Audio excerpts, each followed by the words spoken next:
What you waiting for? It's time. Time for love. It's time. Time for the sun and sand. It's time. Time for fun. It's time. It's time. It's time to let your hair down. Come on. Come on. Come on. To have no fear. Come on. Come on. Come on. Come on. It's time. What you waiting for? It's time. It's time. It's time. It's time. It's time. It's time. It's time. It's time. It's time. It's time. What you waiting for?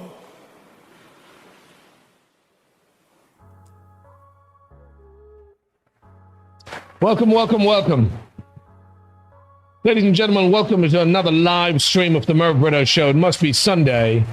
And as always, thank you for joining us. We stream the show live from Goa, a place we're very, very passionate about. And we do this because there's so much going on and there's so many people around the world and here locally that it affects. And we just want to make people aware of what's happening. And maybe you can give us a call and interact or let us know what your feelings, your thoughts. If you want to send a shout out, if you want to let people know what you're thinking or just give us an opinion, we'd love to hear from you. But before we jump into it, as we always do, I want to say hello to the team. These are the people that make it happen, and I'll mention the website in a second.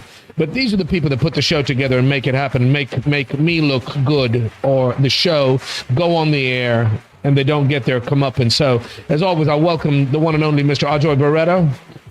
TikTok talk on the clock. It's another Sunday after Liberation Day. Welcome, guys. Wilbert Cardozo. Hello, guys. Hope you all are doing well.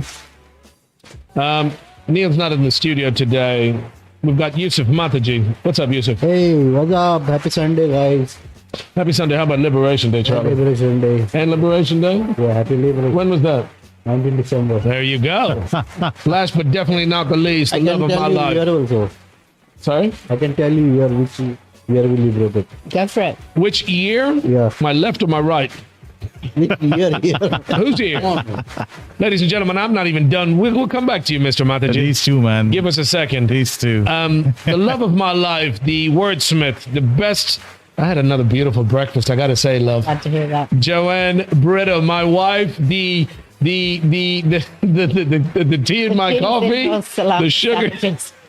She went to play golf with me. Lovely Joanne Brito. Hi, everybody. Lovely to be back with you this week. Hope you're having a lovely Sunday, the last Sunday of Advent, the 21st of December. So it's really Christmas. Look. We've got our little Christmas decks. Mervyn, you've also got a gingerbread house there. Let everyone. And as hungry as I am, I could probably eat the goddamn thing right now. I mentioned that you're the wordsmith. You're the one who put the sugar in my coffee, and you actually played golf with me. It doesn't get much better than that, mate. Well, I was videotaping your form more than playing with you. I was driving the cart, and then I was also filming your forms to help you. I'm not very happy, but I got a big scar on my face. I got a big scratch on my cheek thanks to my eventful evening yesterday evening, which I'm not very happy about. But hey, shit happens. Ladies and gentlemen, we do the show every week. And as I said, I appreciate you joining us on the live stream, or if you're watching this later. This is an interactive show, and we do this because we're passionate about this place that we call home and that we love. So we do the show live every Sunday evening at 6 o'clock, and people around the world can interact with us. Give us a call, send us a shout out, say hi to somebody out there. Wish them for Liberation Day. I'm going to come back to Yusuf in a second. I've got my red shirt on for Christmas, but as I was saying to you, we'd love to hear from you. This is an interactive show. You can get in touch with us everywhere you get your social media feeds. On Instagram, on Facebook, as you can see on your screen. Anywhere you get your social media, we're there. Look for the Merv Brito Show. You can like, you can subscribe, you can share the content, leave us a comment. And as always, we'd love to hear from you. Our number on any telephone, 7507 246. You can come on the air on video. You can do a video. I mean, you can do a phone call. Absolutely, it'd be great. And also, because it is Christmas on Thursday, it'd be nice for people to be able to wish family and friends from around the world as well. There you go. And that's what we're all about. Mr. Mataji, you were mentioning, I know you're looking it up on your phone. You're cheating right now. Tell me about Liberation Day, what we just celebrated. Go on, mate. 19 December we celebrated Okay. Goa Liberation Day. Wonderful. How many years has it been? It got liberated in 1961. So this would be...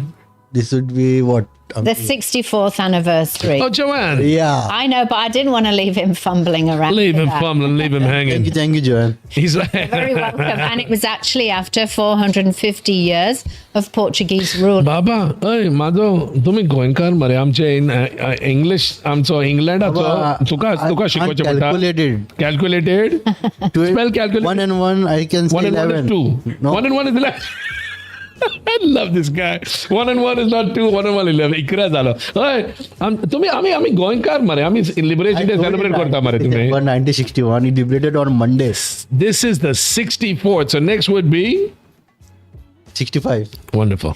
And 2026. What was the name of the operation? Who knows the name of the operation? Vijay. The operation was you're what? exactly Oh, right. boy. Round of applause for that. What did he say? Nehru is like Nehru was the prime minister. Okay. Pandit Jawaharlal Nehru Pandit Jawaharlal Nehru was the prime minister. Magin? and he did Operation Vijay, and it got Vijay from that. I see. You know what? I realized at the end of the show, Joanne is going to be the most educated on everything Goa than we are. she because of the research that she does. She puts in the work, mate. She puts in the work. And it shows. The effort you make, the amount of work you do definitely shows. And I applaud you for that. Well done. Okay, we're going to get into a couple of topics. There's a couple of important topics, couple of contentious topics. But like I said, we do the show every week, and it's more to make people aware. But I think before that, we were just going to just also talk about how Goa actually marked Liberation Day this year. Go on. Yeah. How did we do it? So basically, the Prime Minister, he was at a parade, and he was trying to encourage all of Goa to actually work towards a more developed state in 2037, which is also part of the Viksit Bharat, which is the overall movement that they want to get whole of India. Why 2037? Why 2037, mate? You've had 64 years of men and women that have fought hard to liberate this state. Yes? We're finally a state. We used to be a union territory, right? Yeah. Why 2037? Why not 2026 or 27 or 2030? I'm not sure exactly why it's 2037, but I know it's kind of intertwined into the overall Viksit Bharat for the whole of India, which is 2047, which would mark 100 years after independence. Can I say something? I don't get this yet. And I obviously, I am not in politics.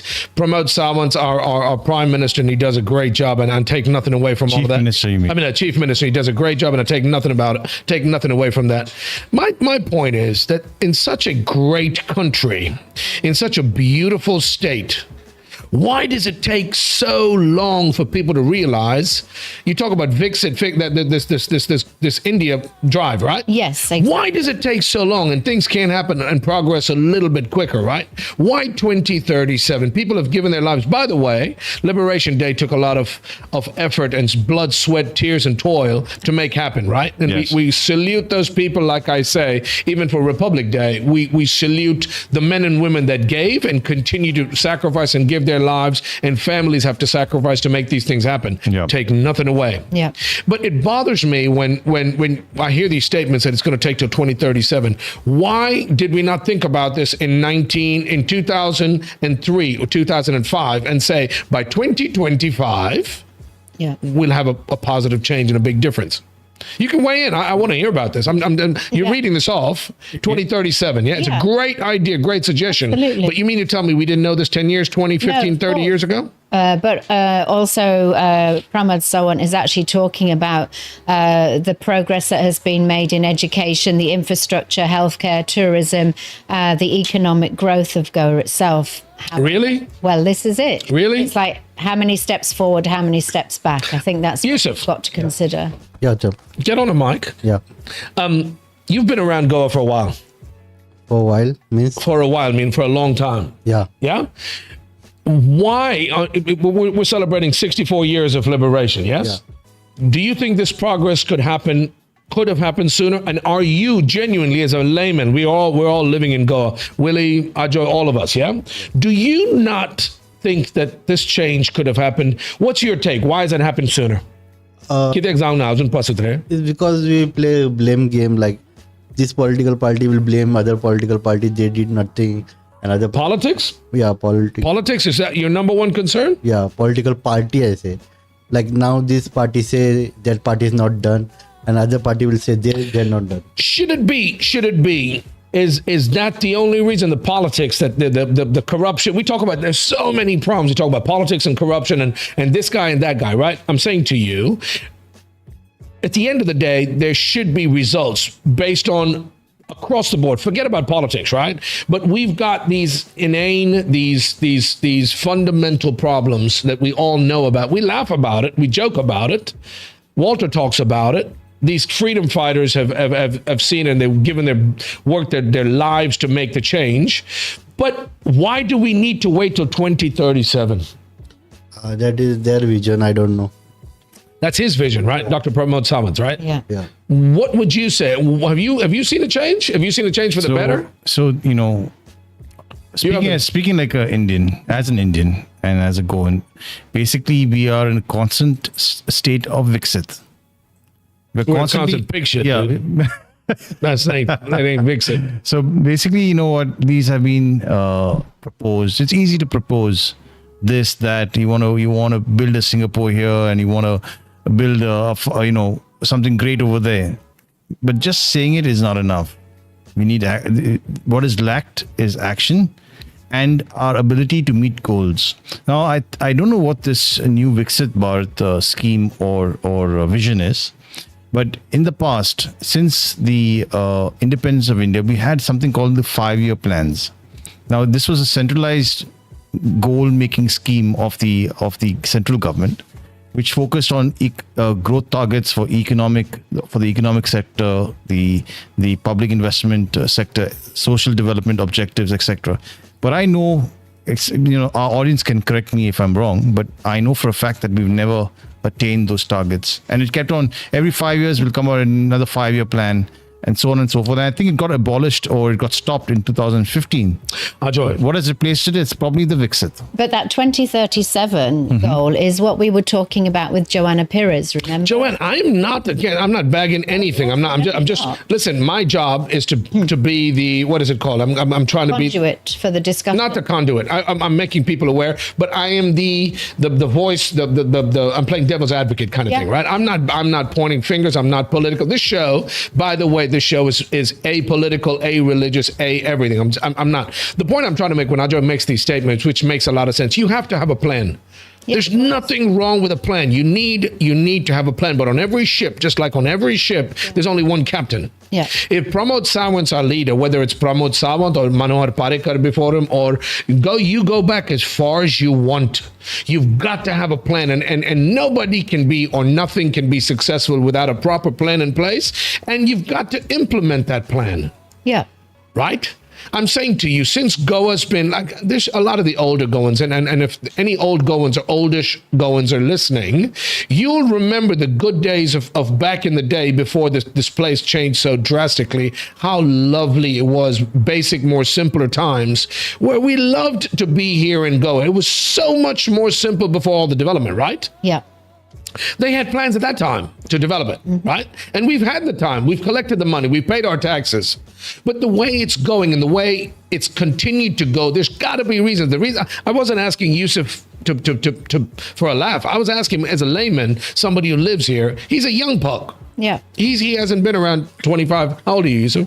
I don't know, man. You don't know how old you are. That's good, physically or mentally. The point I'm trying to make is, if I guarantee you ask 3 different generations. Yeah. The under 15s, the under 20s, and the under 40s, right? Mm-hmm. Ask your mom and dad. Ajoy, mom and dad will know that I'm 55 years old. mom and dad may be a little bit older, but it was such a great time. It was such a great place. And you've got so much potential. It drives you mad because although you've got very smart people in different positions, and you've always had plans, by the way. No government can operate without the plans. My one point of contention is the enforcement of those plans. You change the plan you change the goalpost every you mentioned a 5-year plan, right? Yes. Yeah. But I just think that, the plan and the development of Goa was not really, there wasn't a strategy. There wasn't a planned and organized strategy for the development of Goa. And I know there was that consultation period that we talked about with Joanna Pires, which was the Goa Vixit. So obviously they collated all of that information from people's feedback. However, what people want to see, and hopefully at the ballot box from yesterday, people were actually maybe voting for some more changes that are actually going to positively affect their lives, because obviously it's all well and good having a long-term strategic goal, but it's actually how is it affecting me in my day-to-day life, and how is it implemented? Correct. So yesterday, I'm glad you mentioned we're going to get into this. The last thing I'm going to say about this is I love the fact that this place has got so much potential. I love the fact that the people in power, whatever party, I couldn't care less, they're kind of bringing Goa into the 21st, 22nd century. Everything's online. Joanna Pires mentioned the website. Yeah. And everything is going online, and you can do a lot more online, and we can move forward and progress with the time. Yeah. Happy Liberation Day. I'm glad to see there is progress. Yeah. My point of contention always is the enforcement. You've got to have people responsible for their actions. All the plans in the world mean nothing. Yeah. If they're not implemented, they're not enforced. Somebody is not going to be an exchequer Yeah, of course. in power going to be able to tell people, hey, listen, you need to do this. Why is this not happening? Somebody held responsible. Yeah. You need to figure out that something's wrong. Yeah. This is the plan. We're veering off course like a captain on a ship. Yeah. So these things will happen. I'm not begging. I'm not taking away anything from anybody. Yeah. It is not a political statement. I'm just saying I would love to have plans that were implemented, like I talked about Dr. Mahathir Mohamad in Malaysia, Yeah. paving the highway with wood, this thing bearing trees that would be felled later and pay for the maintenance. You got to have forward-thinking people, right? Of course. But those plans have to be enforced, implemented, and that's what you need. Liberation Day, great day. Let's celebrate. Thank the people that got us liberated. Yeah. But at the end of the day, do you want to spend another till 2037 and say, oh my God, we're still back in we haven't gotten to where we want to be, the promised land kind of thing. Absolutely. You know what I mean, the thing is, there was a parade by the police, the fire services, the home guards, the students, all of that. That's all nice. And then you're raising the flag. You're raising the flag for the tricolour, the Indian flag. But I think it's surprising that there was no major announcements of any initiatives and stuff like that, because I think on days like that is a day when normally you would mark some major initiative and you're not kind of just looking back to where we've come from and, where we've progressed with our education, the infrastructure and that kind of stuff. Normally you'd want to be talking about some great initiatives for people going forward, I would have thought. the good thing. Sorry, go on. More basically it comes down to the fact that, do we consider, when I'm saying we, I'm talking about the public, are they considering themselves as shareholders in the future of India, of Goa? Yeah. Great. I love it. Go on. Sorry. What happened? What I've noticed, and I know what I look at my parents. I even look at my grandparents. Since the liberation of Goa, the educated class has just sat back and not involved themselves in pushing for change to try and do better each year. Yeah. And as a result, because we are not active shareholders, we are really actually shareholders in this land we call India, in this land we call Goa. We are not participating, and thereby we are not putting the people in charge. And bear in mind, these people, the CM, whoever, the MLA, PM, they are essentially employees of us. That's right. Right? We expect them to set targets and achieve them. If they don't achieve them, we should have the right to vote them out. But what is happening is people, if they promise something and they don't deliver, they're still not dinged for it. Now, I'll give you an example. Now, Elon Musk, they say he's set to become the next trillionaire, the first ever trillionaire Yeah. of human history. But what is the conditions for him to become a trillionaire? He has to achieve targets for Tesla. Failing which he has to basically, if I'm not mistaken, he has to achieve an 8.5 trillion revenue for Tesla within a certain period of time. Failing which he will not get that. So it's an objective to aim toward. Exactly. And he must be knowing something that we don't, like in the sense he must be knowing that he could achieve those targets. Yeah. So this is an incentive, right? Like, why can't we have, say, tell the chief minister and prime minister, if you know what, if you guys achieve this target of getting us to a level of a Singapore or reducing our pollution by so much, give them an incentive. Baba, I love that. But that's incentivizing people, right? At the end of the day, listen, there's nothing wrong with what you're saying, right? Yeah. In any company, you've got goals and targets. Elon can be the first trillionaire all he wants to, but he's got goals and targets. He's not. Exactly. Nobody's going to hand him the money, Joanne. Yeah. Joy. Yeah. And if you've got targets and you meet, it's like a project. It's like a company. It's like a Fortune 500, Fortune 100, whatever. If you've got one captain on the ship, you've got one CEO. Yeah. That CEO has got to make sure that you can raise the game of the Yeah. company, Yeah. your exposure, your revenue, your bottom line, your staffing, your everything. He can't do it on his own. He's got a parliament. He's got a bunch of FOs, CFO, CTO, all these guys around him, right? Yeah. But he's got targets and goals. And if he doesn't, he's fired. He's out. Yeah. He's gone. He's replaced, right? It's not reinventing the wheel, donkey. It's not trying to make, we're not trying to, it's a government is exactly like Elon Musk in a corporation as a CEO, right? The PM, the chief minister, these are all CEOs of a company. Yeah. If you hit these targets, why should I need to incentivize a politician to do his job? No, you shouldn't have to. And I think what's really... I like what Ajoy is saying, yeah? Yeah. Number one. Number two, sorry, can I just say this very quickly? I love the fact that now we are so IT savvy. Pramod Sawant's got us online. He's got all these sites. Hopefully they're working and blah, blah. We've tried and we found the hiccups. But you can get absolutely real-time response to if you're happy or not happy, Correct. if a job's being done or not. You can get real-time results. Yeah. So why are people not getting booted or kicked out of office? And Panchayat level, ZP election, right? Yes. We're still like a bunch of mules, like a bunch of goddamn rats being led by the Pied Piper or goats being led by a herder. You're voting these people into power that are not doing their jobs and they keep coming back. And somebody mentioned to me today, it's like a freaking business. Yeah. If I invest 20 crore to win the election, I can turn around and make 100 crore in the next 5 years or the next 3 years or whatever. It's a business, right? Yeah. And nobody does anything about it. So Ajoy, I applaud you. What you're saying, and you're making it so simple to understand, and people should understand it. It's like running a company, but you need the enforcement, right? You need to be responsible for your actions. You need to be held responsible. Yes. Chief Minister, Prime Minister, Health Minister, Tourism Minister, Power Minister, whatever, you name it. You have to have goals and targets that you have to meet. Yeah, and I think it's just never forget, the sacrifices that these freedom fighters made. Many of them gave their lives. Many of them were maybe maimed, disabled after, really fighting to actually liberate Goa. And I've mentioned it before, when you go to the Aguad jail, there's a really nice kind of tribute to a lot of those people, and there's films, and you can just see a lot of the information, and, you can actually hear the radio broadcast, for the liberation of Goa and things like that. We got to do a show from there. Yeah, I think it would be lovely to do that. And, Pramod Sawant is talking about, never lose sight of the freedom, the unity and the progress that they fought for. However, what I always find really, really sad is that Goa, it seems to be like it's just the pursuit of money. It's not necessarily about the progress of the state. You're spot on. It just seems to be the pursuit of money. Spot on. Yeah. That's what I find really, really sad, because it's the haves and the have-nots. Yeah. There's I no really, pride. really despair at that. I distinctly remember when I'd gone to Cambodia, I'd gone to Angkor Wat, which is a mind-blowing World Heritage Site.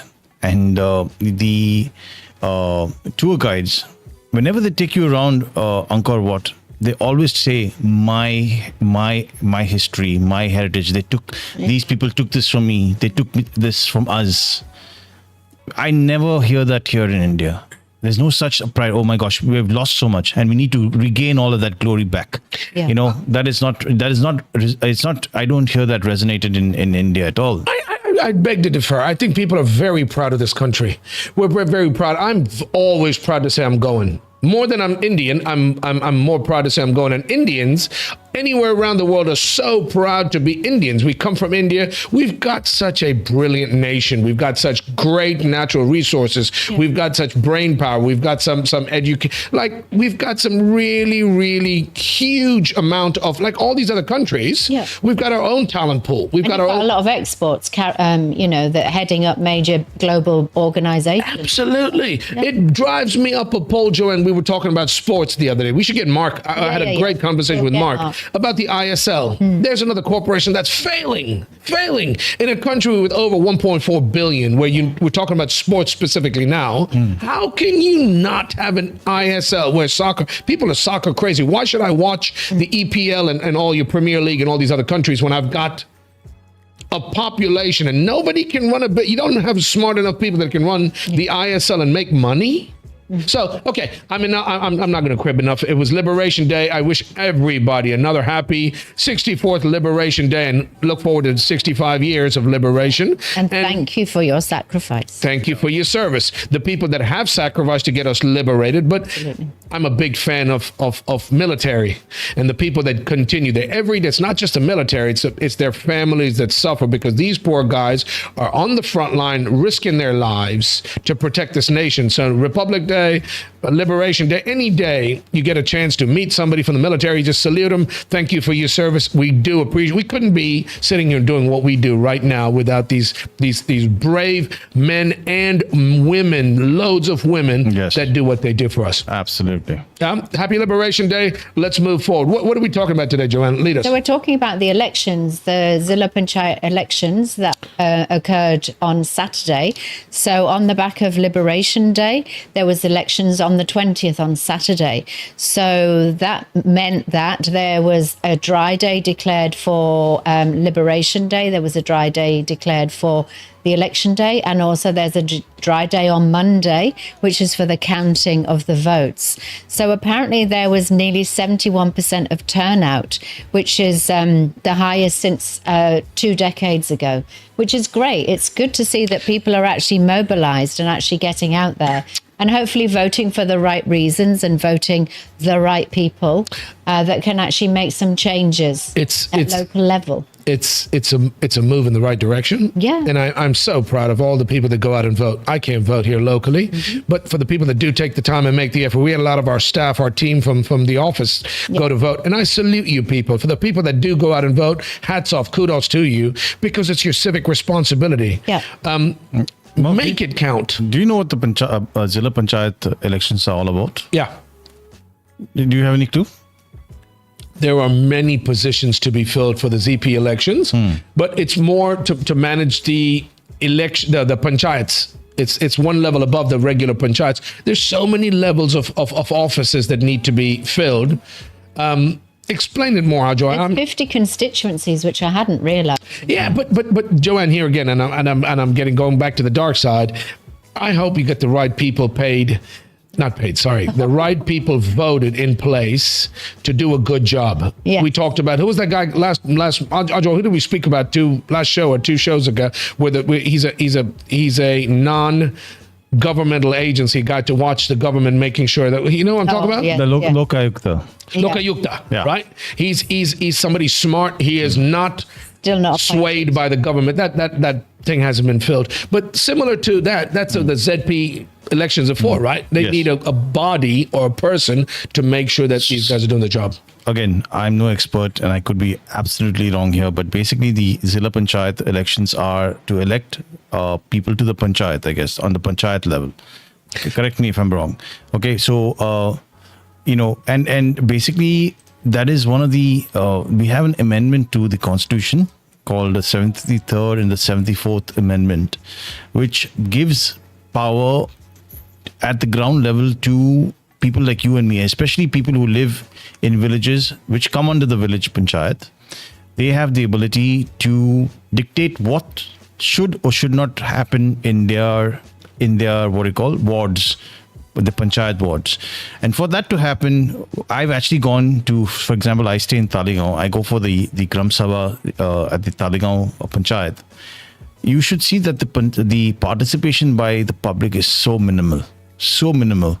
So what People know it's a game, Ajoy. it's a game. And secondly, you have the people that want to subvert the system. Now, for example, do you know that most of these buildings, big buildings, the final approval also has to come from the Panchayat.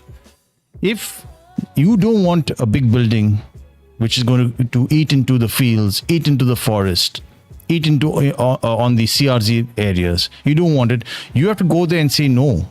But if you don't go there, what will happen is the people that are in power, they tend to misuse that, get their people in to come and vote for such things and push these projects that we don't want in.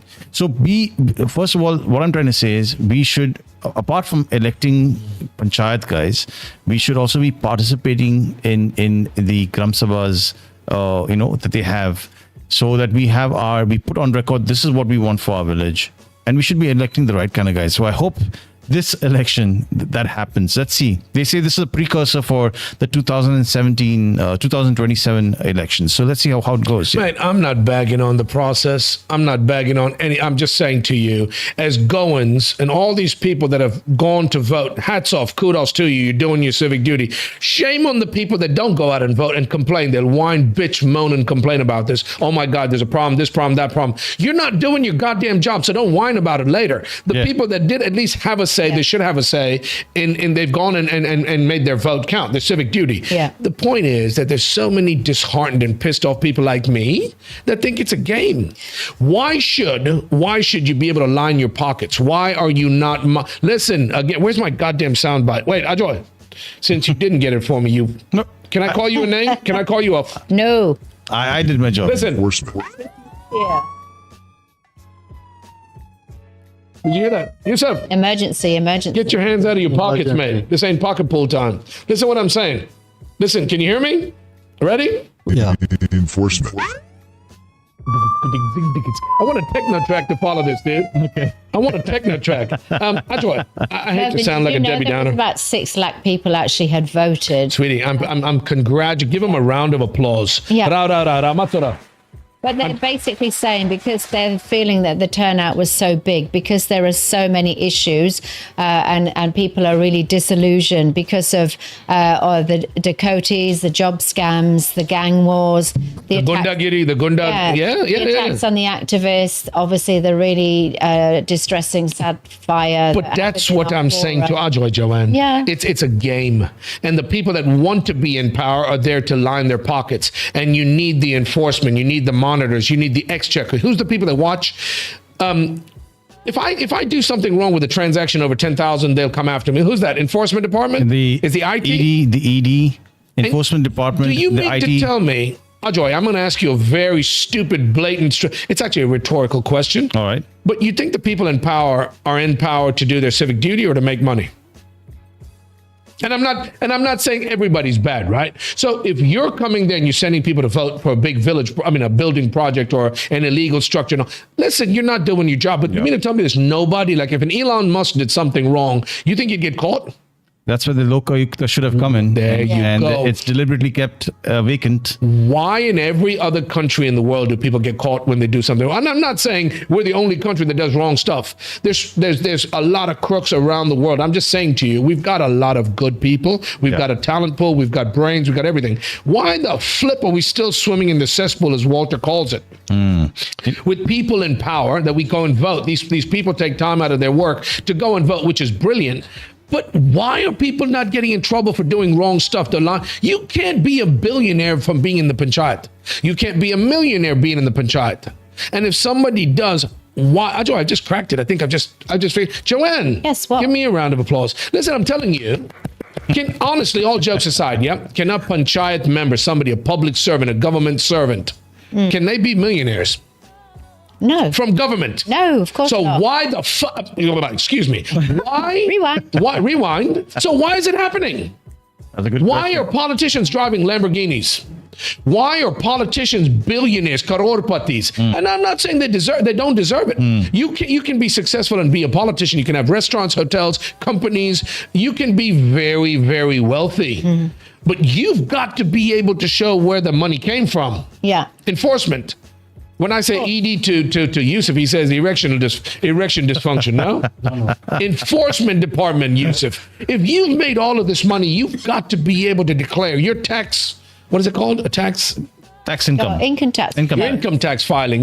Mate, I can tell you what every last penny that Elon Musk has earned, where it came from, what he's invested in, his filings.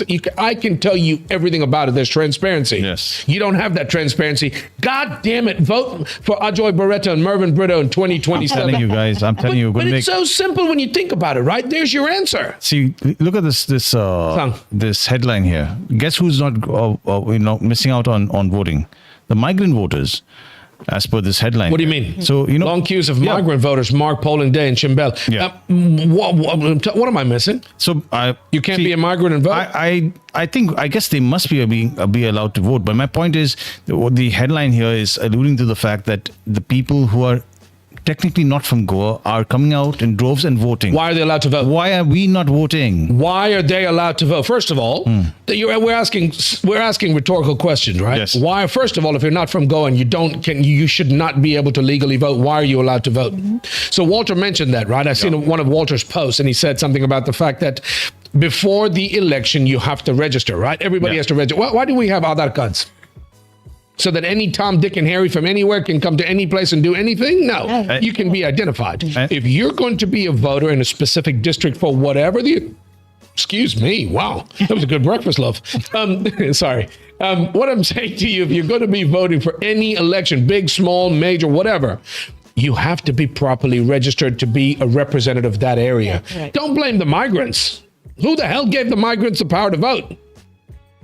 So do your civic duty, but be transparent. Where's the money come from? Where's the money gone? You've got to have, I'm not smart enough to tell you that tax filing, whatever the code is, but you've got to file your tax and you've got to be monitored. You've got to be enforced. You've got to pay your taxes, but everybody's got to do their civic duty to be successful. You can't whine about it because if you didn't vote.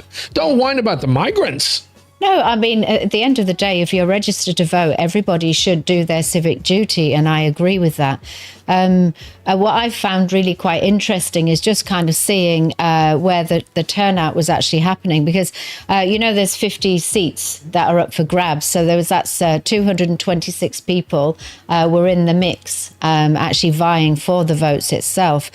But in the Congress, in the areas where Congress have quite a stronghold in Salsett, it's essentially saying that the turnout was relatively low. But in the BJP areas, which is the northern and eastern districts, apparently they've fared, better. And Latambarkem, how do you say that? In Bishalim. The place? Yeah. Bisholi. It's saying that was the highest turnout of 88% of people, which is great. Brilliant. First of all, who the hell are these priests? Why are these priests? Civil society origins go to treat ZP elections. Semi-finals ahead of 2020 election. First of all, I don't believe in mixing politics and religion. No, it's not about religion. Is it? It's saying civil society has urged Goans to treat the Zilla Panchayat polls as a semi-final before the 2027 elections. Basically saying that they take this seriously. Of course. Yeah. Of course. We here in the Merv Brita show strongly recommend you get out and vote. But I'm sad to say, and I'm sounding like a Debbie Downer again, but it doesn't make a difference. It's a game. Somebody told me yesterday, somebody's ticket was taken away.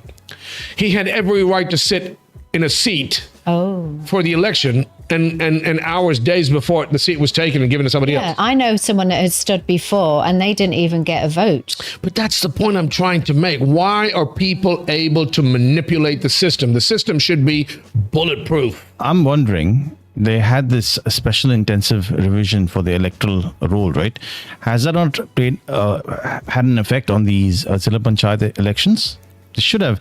A lot of people should actually not get to vote if they have dual election cards, etc., across states. You know what I mean? The whole migrant thing. Mm-hmm. So I don't know if that had any effect for the ZP polls. I'm not sure.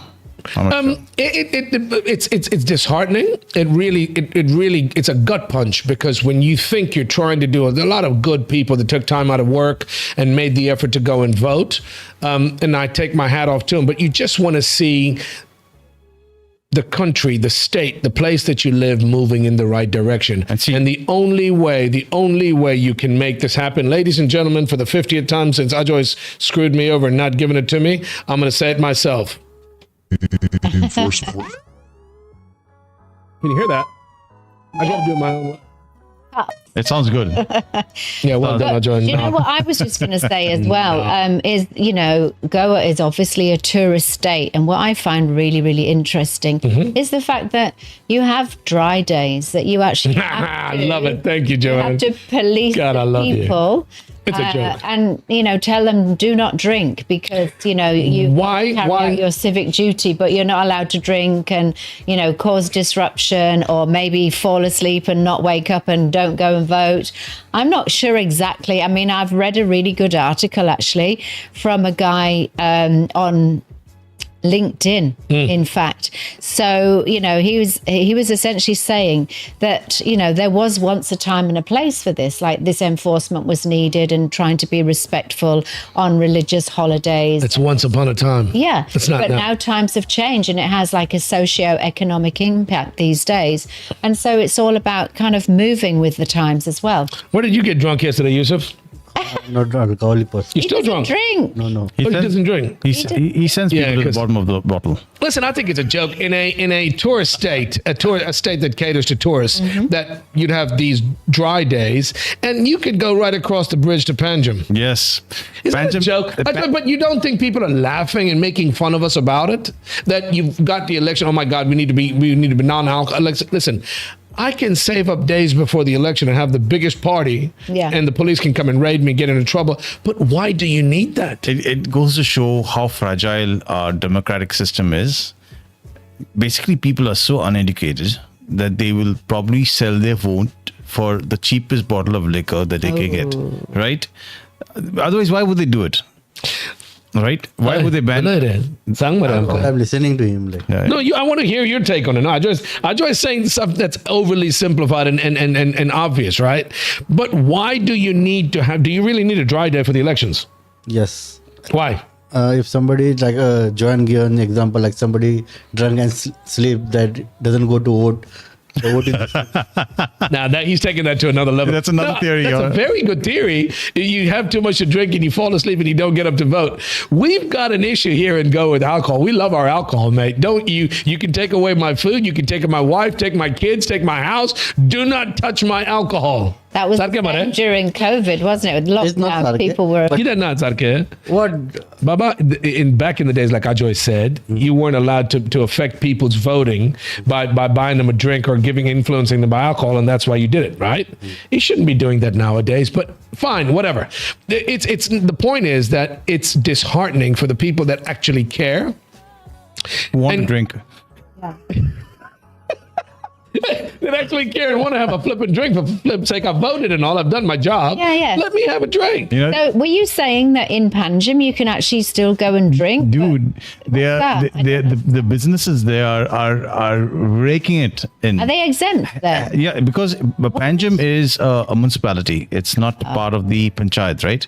It's not a village. Got it. So for that reason, no alcohol ban there.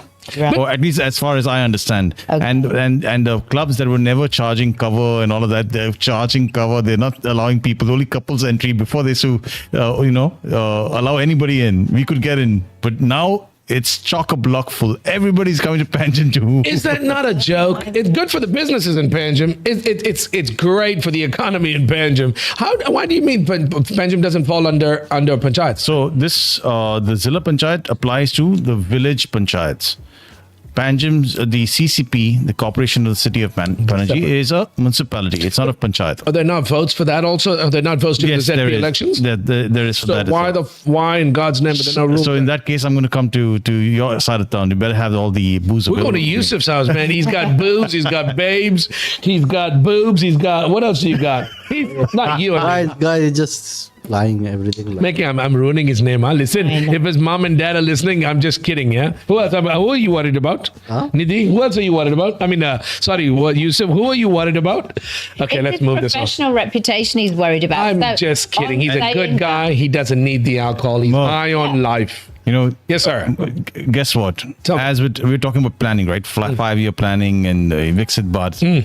Guess what? These guys who were driving everybody around for the elections, the ZP elections, they were suffering. Apparently, they did a protest because they were not paid enough and they were not given any what do you call support, Compensation. Yeah, so these Yeah, guys, yeah. I don't know. So the Play it. ZP elections. Bharat drivers protest low pay for election duty. Gomantak TV. Yeah, these poor guys are doing their job, Joy. Same as the police. Huh? I'm sure the police are suffering sake. during these times. Yeah, I can't get that here.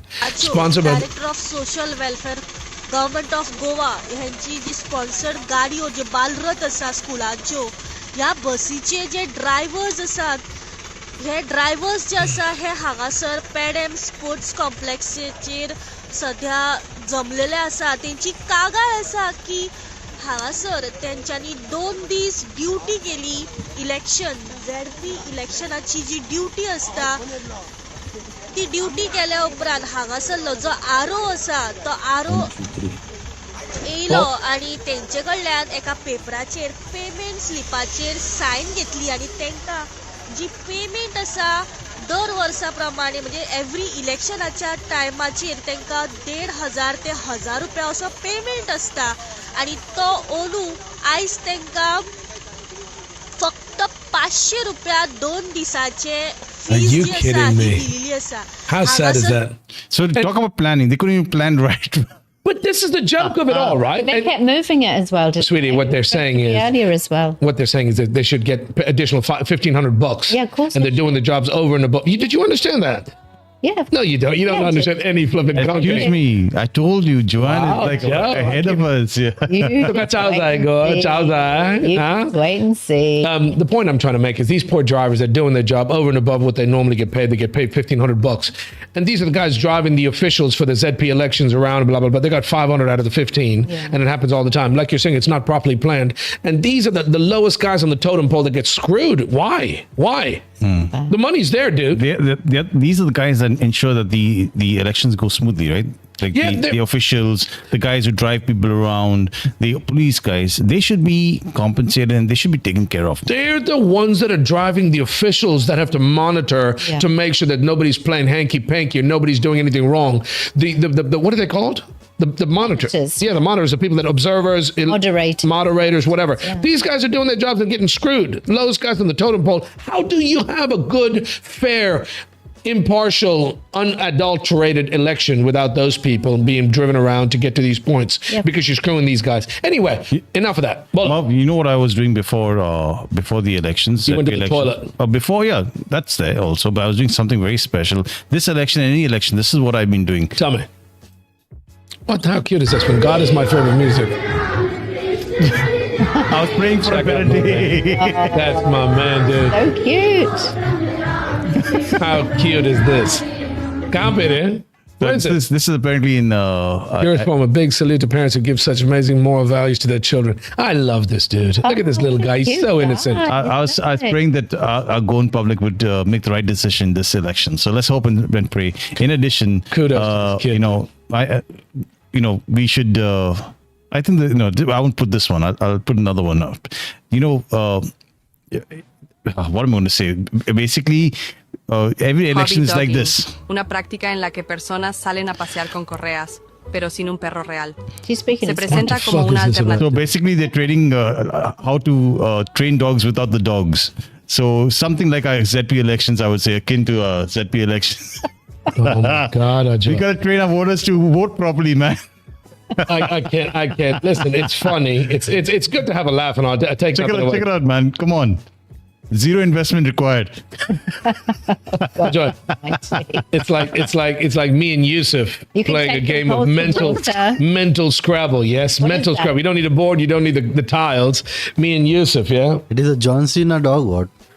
John Cena dog. Where do you see a dog? There's no dog there, mate. Just You can't see John Cena. Oh my God. Think of the dog as that 5-year plan. We don't see it. But also, you it's can silly. take a horse to water, but you can't make them drink. All right, we're going to move along. Listen, and talking look at this little raccoon Yeah. in a bathroom. Talking about A no drunk dry day. raccoon. Look at this guy, man. How Drunk jealous are raccoon we? behind liquor store rampage assessed with other break-ins. A raccoon. He must be going. He must be from Goa. He must have heard of these ZP elections and Coming gone over. fled to Florida, America, wherever this is. It wasn't overripe fruit that got him drunk. Was he actually drinking proper alcohol? Yeah. That's what they're saying. God. He's passed out of the toilet. Bless him. God bless him. That kid just jiving to the prayer is so cool. And that's what it's all about. Innocence. I can't keep them that innocent for the rest of their lives. Yeah. You mentioned also, Ajoy, earlier in the broadcast about what did he mention? I wanted to talk about, and I saw it earlier, and I said, I've got to remember that there were people from Arpora that were trying to pay homage to. The police were against these people that wanted to pay homage to this Birch property thing. What happened, dude? So basically, because of the ZP elections, the bail activity regarding the Birch case, the Romeo Lane Birch case, wherein 25 people succumbed. That was all put in the back burner because they were too stretched. So the police didn't have asked for more time to initiate bail proceedings, etc., for the accused. In addition, there were some activists that were wanting to pay homage to the lives lost in this tragic event, and they were prevented from doing so because of the ongoing elections. That's what it was. I'm reading this on the screen. Goa police see blue corner notice against Birch property owners. I am over this topic. I couldn't care less. Mervyn, They brought him. Listen, sweetie, can I just tell you? I mean, you're annoyed about. I'm the way irritated. these I'm irritated because he's people been. who are involved are kind of fighting against, in terms of saying. Sweetie, they brought him back. They brought him back from Thailand. They're here back in India, right? They're back. Are they back in Goa in jail? Yeah, they're in They Goa. are, right? There's a slight difference, Merv. The two people that were brought back from Thailand were the business owners. Yeah. Right? They are talking about the landowner who did the agreement with these guys to allegedly illegally build something on a land which nothing should have been built on. So the question is, what took them so long? So the thing about this is they've got Interpol involved because they're this guy who is supposedly who leased the land in the first place. But again, He cried foul afterwards. still controversy around that. It's your land. So, he's leased that land, but there's also controversy about, is it really legally his to have leased? Can I ask you this? No, bullshit. I'm going to shed some light. He's fled to the UK as well. He's what? He's fled to the UK. That's why. Your mic, goddammit. You're getting away from your mic. What I'm saying to you is that this is a joke. They built this goddamn thing on a bond. Yeah. Is that what I'm saying? Is that I'm saying with sluice gates and floodgates? What is it called? I'm just going On the salt pan. On the salt pans, pan. right? Allegedly so. No, bullshit. It was built. That area is overflow. That's salt pans. That's whatever. It's a bond where you can win the lease. Shantaram's explained this to me. We can win an annual or every 2 years, a couple of years. You win a lease to you pay in a lottery system where you can win the rights to all the fish in that bond. It's managed by tide. You've got sluice gates. You've got gates that open and close. Blah blah blah. You should never anywhere close to have a house, a dwelling, or leave alone a nightclub built on a bond. Anyway, I may be right or maybe wrong, but I'm just saying to you. Just like we spoke about the elections just now, it's disheartening. It's mind blowing. And I'm playing Debbie Downer, devil's advocate. But why, if you know that there's so many illegal and wrongful things happening in my state, that people are being allowed to continue and get away with it, right? Why were these guys? Why were they able to flee the country? And the good thing is, and I have to salute here again, ladies and gentlemen, you're watching the Merv Brito show, and it's not about the negativity, it's making people aware. I salute the officials that brought him back to this country. Why in God's name is Vijay Mallya and all these other guys still allowed absconding to be anywhere else? They brought these guys back, right? Yeah, they did. Kudos. Who's the guy in charge? Yeah. Well done. Absolutely. Let them pay the piper, right? And here again, you're innocent until proven guilty, right? Yeah. You've got 42 businessmen where there's smoke, there's fire. I'm just saying to you, I take my hat, I salute. It makes me so happy and proud that they were finally able to get it right and bring these goddamn scoundrels back to justice. Well, that's right. But then also, additionally, this land lease is under scrutiny because this guy who Joanne. fled to the UK has been engaged in a long-running legal dispute from the original landowner. So, you know, whilst you've got all of that kind of stuff, Sweetie, I agree with you, my that pet. allows other illegal activities to... Can I play my favorite soundbite? Finished. Can I play my soundbite? I got to jump on my phone since Ajoy can't do what I've asked him to. I'm not going to get into it. Am I going to get into it, Ajoy? You want me to play it? Please do, Marv. Ladies and gentlemen, the main reason we're in pig shit because there's no Vixit and it has not happened yet is because Enforcement. I love this, dude. This is supposed to be on my goddamn. This is supposed to be on the console. Yeah. On my console. Supposed to be on the console that I can press a button like this. It's enforcement, guys. Yeah. You shouldn't have any politicians that are millionaires and crore putties working in government office. You have teachers and people of just really dedicating their lives to do the good work they do. They're not in it for the money. Obviously, you need to pay your bills, but they do it because of the conviction. I know Gerard. What's my neighbor in Saligon? Gerard. Ashley Delaney's dad. Gerard Delaney. Oh, yeah. I salute him. I want to put, you know what? That's the kind of guy I want in politics. He's worked so hard, dedicated his life to educating children. He was the principal at a school in Bishop. This guy's an IIT grad. So if you ever have a politician that's doing what he's doing and minting money without the enforcement department, without somebody scrutinizing his salary, his bank account, and all his details and saying, why do you have so much money? Where did it come from? Is it legal or not? Have you filed your taxes? Have you declared everything? Enforcement is key to fixing our problem. You have to hold people responsible when they break the law. Whether you're a club owner, whether you're a person who leased the property, anybody has to have a conscience. By the way, I mentioned this, I started saying this earlier, and I don't want to get anybody in trouble. I'm not trying to get in trouble. These are our opinions. These are my personal opinions. These are not opinions of the Merv Brito Show. This is something that we're so passionate about. Sometimes I might sound like I'm getting carried away. I'm just stating the facts. There's a lot of illegalities happening here in Goa, Joy. There's no doubt about that. You know what I'm saying? And it breaks your heart because people are going out there with the best intentions in voting, thinking that they're doing something to make change. And sadly, it doesn't happen. No. This nightclub was actually operating for 18 months, nearly 18 months without mandatory. Who? Where? Birch? The Birch Lane. Yeah, but they shut down Curly's. Yeah, they shut down Curly's. How long has Curly's been around? I know Edwin. I know the owner and all that kind of stuff. He's a local Goan boy, good guy. These guys are built on the beach. Yes, CRZ. Yeah. You've got so many places that are built illegally. Yeah. Why? God help me, as God is my witness. Why have these guys been allowed to do what they've been doing for many years? You mean to tell me nobody knew about these things? I don't have a beef with any of these guys. I don't know these guys that well. I know Edwin. But listen.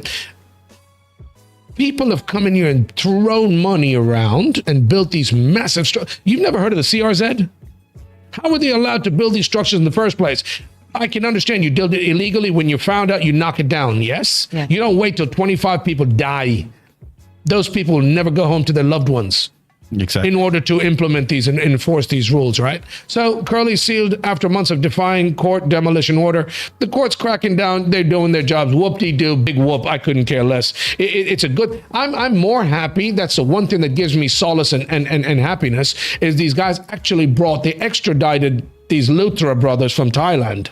And I'm pissed off in the same breath why you can't have these scoundrels like a Vijay Mallya. Like, who? Give me names, Ajay. Conre. This is the owner of Curly's. The Sonali Fogart case. Get it? No, because of Sonali Fogart case, something happened over here. I was not involved in that. Okay. That time also they never sent me notice. They think this property belongs to somebody else. The property belongs to somebody else. Belongs to me now. Is the property From 1999 it belongs to me. Okay. You are the owner of the property. I am the now. owner of 4211. This is a temporary structure done with all permissions. Under section 35 of the new town planning act, notification was sent. Temporary structure has been defined. Okay? So not a pakka structure. So we are operating as a temporary structure. From 99 I have been operating a shack. Only in between I was sick, I was not here. My neighbors did something. They paid the price for that case is over. Okay, so why they came now? Where is this, Ajay? So this is the owner of Curly's. He's not the owner of Curly's. He's claiming that he's the owner of Worli. He said it. Oh, yes, sir. Okay, give me notice I will come. Is he owner of the land? Supreme Court orders there. Probably. Nothing. Even last time they came, I already informed the court, natural justice. Huh? They are not, because you must at least tell me, no, you're coming to do something, I am doing something wrong. Can I correct it, or what should I do? Or pay the penalty or whatever? Without anything. So the structure is coming into tourism department or cleared now? This as per old regional plan 2001, which was notified in 1985, December. This area has already been cleared for settlement. For the settlement. They have not made an. So, but, Merv, to answer your question, I think essentially the law is not even-handed in Goa. It depends on who you know. Then your establishment will be kept open. Enjoying. If there's a law broken, I think if it was fair, the law was fair, and it acted swiftly for people who do allegedly do illegal stuff, and not on basis of who knows whom and who's paying what. And who's got what money? Yes. Who's got how much pull? That sickens me. Sorry, Ajay, you're absolutely right. I agree with you. The law, you need to crack the whip. Yeah, of course. Right is right, wrong is wrong. Yes. This poor guy's been operating for how many years? I'm not saying poor guys, and I'm sympathetic. But he knows the law. He knows the plan. He knows. But why has it been happening since he mentioned for this many years? Right? This is not this. This is David D'Souza. I know this guy. It just twigged to me. I know who this is. He's one of my customers. The fact of the matter remains that if he's doing something illegal, tell him he's doing it. Shut the goddamn place down. It hasn't been. Curly's is a landmark in Anjuna, man. I've been to Curly's. The fact of the matter remains they've been around forever. But the court has got to do enforcement. The ED, whoever has to do their jobs. David may be the owner of the property. Edwin and Rhea owned Curly's, but it's been around forever. I'm talking more about the places that have just come up illegal. I don't know how they got permission from the Panchayat. You need permission from the Panchayat, your MLA. Somebody's pulling strings, and that's what makes me angry. No, just look at this. Sang Baba. This headline, which was on 31st July 2025. Despite NGT orders, demolition order, Curly's restaurant still operates. Why?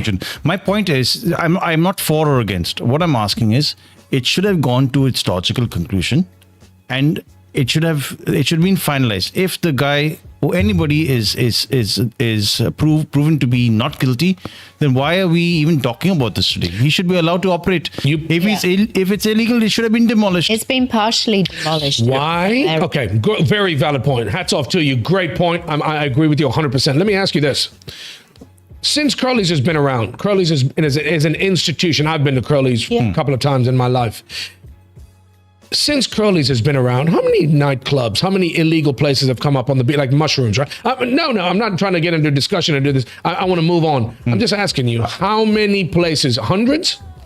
Why did those 100 places get permission? Yes. But you know what, Bob, I'll tell you what, the crux of the matter is, and again, I'm not talking about Curly's, I'm not talking about any specific club here or establishment.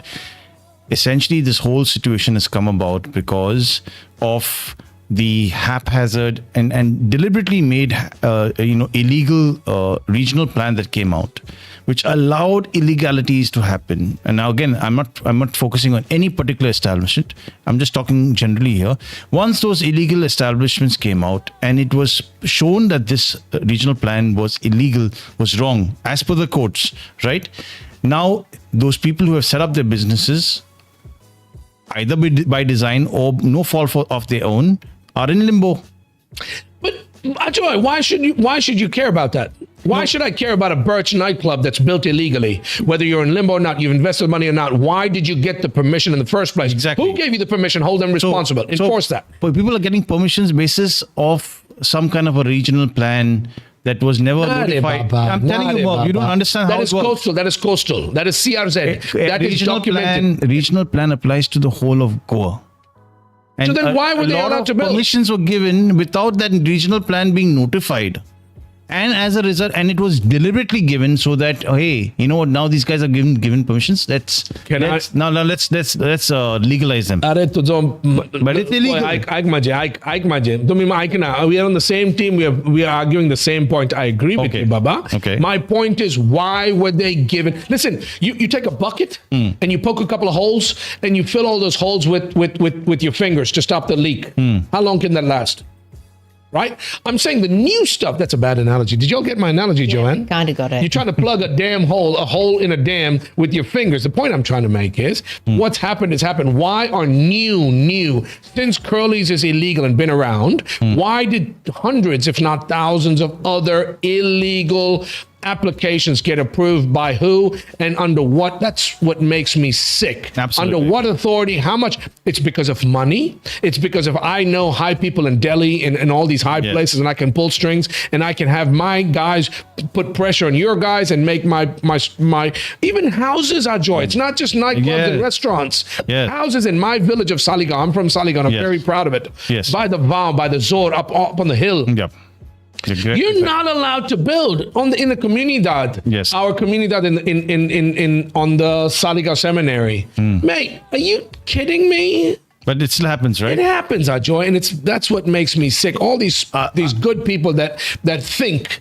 Sadly enough, they think that they're making a change by voting. And I'm not saying you have to vote. You damn sure have to vote. But you think that your vote's going to make a difference. It's a game. And it's a game in politics. It's a dirty game of numbers, money. You're not in it to serve like the old school teachers. Who else? Who else was in it for the right reasons? Well, good politicians, staff, right? Medical staff. Doctors. Yeah. Teachers. A lot of people were there because they actually cared about what they did. But now being in politics or being in government, it's just about making money, getting rich. You need to enforce it. You need to figure out where the money came from, where it went, why were these people allowed. I don't want to get into this because I'm going to lose my voice. You know, Mo, Yeah, I'll just conclude my point of view by giving an analogy, right? Your legal acts, your rules, laws, etc. should be crystal clear. Right, it should be essentially black and white. Are you kidding me? If possible, or close to it. But what is happening now is the acts or the law is deliberately muddled. So you don't know what is the line. What is a line between wrong and right? And your job as a politician is to make sure the law is crystal clear. No, bullshit. They nothing. You should not be allowed to. But you've got a local mudding the waters. Saiba, you've got a local government, you've got a central government, you've got a federal government, you've got high courts, you've got the different levels of court, and this should not be allowed to happen. Sang mare. किती घडटा रे पोण पोयता तुम्ही सांग मरे सारखे उलय मरे हांगा बसून फायदा कितें उलय मरे गोंयकार मरे आमचो thing is going on top of my head. What's going on top of your head? CRZ and all. What is CRZ? What does it mean? What does it stand for? I don't know. Something. Coastal Zone Management Act. No. CRZ. What's the acronym CRZ? Something zone. It basically doesn't allow you. Quoting that. I'm ignorant about this, but for me, CRZ is you cannot be close. You cannot build anything within 500 fathoms meters of the water line. Yeah, that's coastal regulatory zone. God, I'm good. Look at my hair, dude. Check it out. Ajoy. Yeah. I mean, sorry, Yusuf. All I'm saying to you is, as a local who voted, did you vote? Yeah. Show me your finger. Hold my finger. You have to understand the CRZ rules are being flouted by people. Why, as Goenkas, are we sitting quietly? The rules are clear. Mataji. Yes, rules are clear. Why is it allowed to happen? Money. He's such a smart guy. He just says it one word. I've been sitting and beating my head for hours. I know, but just saying that it's an entertaining show. I mean, it contributes. Fucking hell, dude. I love you, man. I love you. Yusuf Mataji. He's got 1 out of 3 answers correct. What? 1 out of 3. 1 is Poishe. 33%. Number 2 is sorrow. Number 3 is Chedwa. No, that's number 3. Number 4 is? Number 4 is biryani. Biryani. किती रे जेवण मरे आमचं सुंगटा चिकोडी निस्तो चिकोडी मागीर बिर्याणी कोण बिंगटा मरे तो मागीर आमच्या गोंयचे जेवण सांग ओके सॉरी बाबा फिश करी राईस पापड आणि पिकल बोंबील मरे He is a Chinese man. Nothing wrong. Don't be derogatory. Ladies and gentlemen, you're watching another episode of the Murberto Show. We are here to entertain. We've got values and opinions, just like everybody out there. These values and opinions are our own personal values and opinions. We do the show. It is a pleasure to make people aware of what's going on because we're so passionate. We always have been and always will be. And there's so many of you out there. As always, we'd love to hear from you. Our social media handles are going to be on the screen in 3, 2, 1. God, he's ahead of me. I love you, Mr. Wilbert Cardozo. Give him a round of applause. Joanne, explain this. What's this all about on the screen? Social media. What does that mean? Oh, social media. What Yeah, does that do? So essentially, if you want to check us out, you can check us out, the Merv Brito Show, on all of your favorite social media handles. Website. And obviously, you've also got the opportunity to view us on YouTube and also on our website, themervbritoshow.com. You can see our faces. Absolutely. And also, if you like, share and subscribe, you'll also see all of our fun reels that Yusuf produced. That Mr. Mataji creates. He's very good at his job. Indeed. Ladies and gentlemen, wherever you get your social media, look for the Merv Brito Show, and our website is themervbritoshow.com. You can see Ajoy's funny face. He's a good-looking cat. He's not a funny face. You can get to know us. We've got a little small bios at the bottom of the page. You can like, share, and subscribe. If you like what we do, we really would appreciate your support. We definitely appreciate you tuning in or watching the show. We appreciate the love. We would love you to like, share, and subscribe. I want to get into some lighter topics. Can we? Yeah, well, what do you want? There's something else we were going to talk about. So obviously, Merv, you never fade into the background. That's true. What about? Say? With a big head of mine, I can't. You've never been ghosted. I don't think you've ever been ghosted. No. Anything like that. So there was a guy that's been living in Goa for 12 years as a ghost. He's essentially recreated his own profile in terms of he carried out a bank fraud of 17 crore and he deleted his own identity. Shut up. Yeah. He deleted 17 crore scam accused, lived so undetected. Supposedly, he had a business. He was the director Is this the of a dude? company called the House of Laptops. He looks like a fat Charlie Sheen, dude. No, this is AI. Oh, is it AI AI? generated. 17 crore scam accused lived undetected in Goa for a decade. Yeah. Go on, Joe. So essentially, the fraud was against Indian Overseas Bank in Pune. So that was in 2013. So he actually basically fled and came to Goa, and he was living a quiet life in Bambali for 12 years. I have to say, the CBI, somebody's doing their job. You know what? His footprint, finally with his footprint, because he'd recreated his persona. His what? And Yeah. he'd got a passport. He'd got all of the kind of arrest, absconding, bank IDs, fraud everything accused. under a new name. Wow. But they tracked him down. What's his name? Spit his name out, dude. What is his name? Ashutosh Pandit. From Goa in a bank fraud case. Proclaimed offender Ashutosh Pandit. You know what? This is what gives me so much hope. It makes me smile and makes me so happy that people are doing their jobs. Somebody from the CBI. Who's the guy from the CBI or the team from the CBI? They deserve a huge round of applause and kudos. It makes me so happy that the Indian government brought back the Luthra brothers. But there's bad stuff happening all the time. And I salute. It's not about the bad. It's not only about the bad things happening. Yeah. It's also about the good. Is this the dude? I think so, yeah. Yes, that's the guy. Hey, my God. He Is was this the living, dude? He was living as Yatin Sharma. Joanne, I've never seen this guy. Thank God he was not. Thank God he wasn't a Tony Rodriguez, though. What a crook. How sad is this guy? I take offense to the fact that they said he was going. No, man, he ain't going. No. Who, this guy? Ashutosh Pandit? Then one of these articles here, they say he's from Goa. He ain't from Goa. He's hiding here. He's having a good time here. Hiding here, but they did their job. So we might bag down a lot of these government officials and agencies that don't do their jobs. This one deserves a round of applause. Well done, CBI. Essentially, they're saying in this modern era of integrated intelligence, every perfect escape has an expiry date.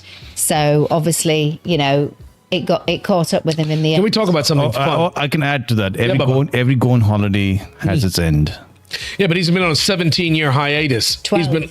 Is it 12 years? Yeah. Oh, 17 crore, sorry. I'm glad he got caught. Yes, sir. I heard something different, but what happened? Speak your mind. What happened in Goa stays in Goa. But definitely what happened in Pune didn't stay. He didn't. So definitely they're going to come to Goa to find out who is and where. I'm told Yusuf Munta, what happens in Vegas stays in Vegas. Like what happened in Thailand with him. Remember, Yusuf had that guy. He said, Hey, no.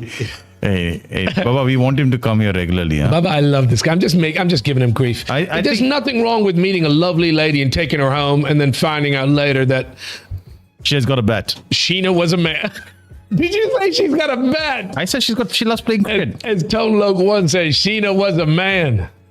It was not Yusuf. It was one of his friends, dude. It was a great trip to Thailand. It was like the movie. Okay, can we get into something more lighthearted? Let's talk about. Really? I want to get into like something like. I thought you were going to talk about walking hand in hand on the sand in Goa. No, I'm not talking about. I want to talk about football.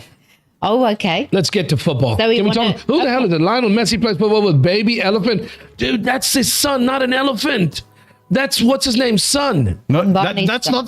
that's not the elephant. The elephant lives in Ambani's Vantara. Anant was the elephant, dude.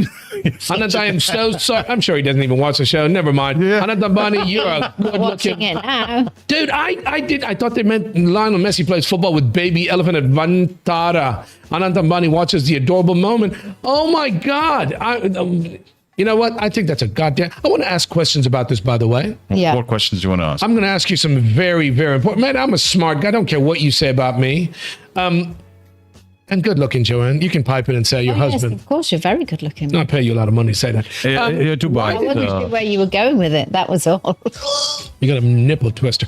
Can I ask you, why did the government in India, or who paid, is it 80 or 90 No, it was crore 100 to have this guy? crore. Why? This Lionel Messi visit cost 100 crore. And I just don't understand what the point of it was. I really don't get it. Can I ask you? Because he came with two other footballers, his teammates from Miami. But I just don't understand what they were trying to achieve. The greatest of all time tour. For what? And who paid for it? And can I ask you, I feel so bad for his two friends that accompanied him from the Miami club, because nobody even knows their name. You've never heard their goddamn names mentioned. Yeah. No, Sanchez. they're part of the Argentinian team. Are they? Oh, they were. But can I ask you, I love Lionel Messi. I'm a huge fan.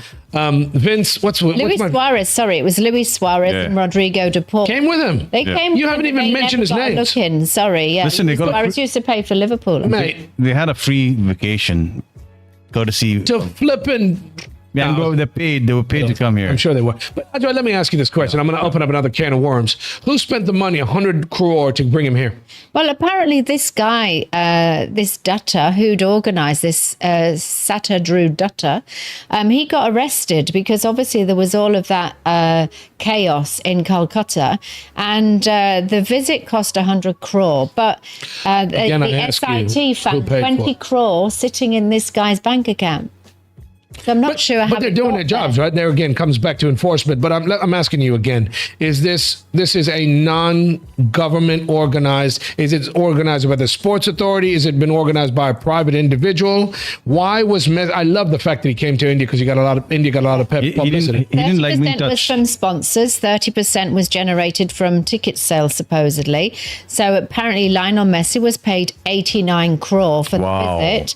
11 crore was paid in tax to the government. Wow. And the overall expenditure of that 100 crore, they're saying it was 30% was from the sponsors and then 30% Mind from blowing. ticket sales. Mind blowing. But I'm saying to you, 30% To what sponsors. end? To what end? But can you not show us in a brighter light, is what I'm trying to say.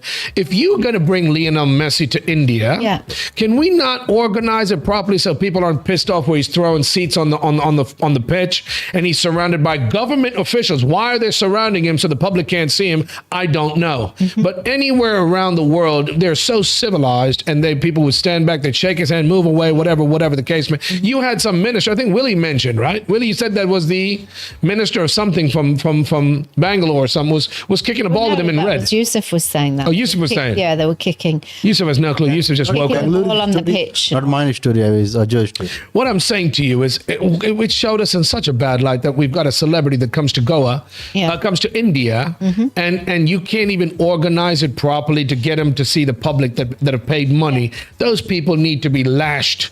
They need to be locked up. Why did you collect the money not properly organized? Like the guys at Birch nightclub, right? Yeah. You've got to have these things put in place. Like those poor guys, those migrants from, where was it? From Jharkhand. From Jharkhand that paid $350, $500 to go see a show that was never happening, and they beat the crap out of the speakers. Yeah. But these guys need to be held responsible. Who organized it?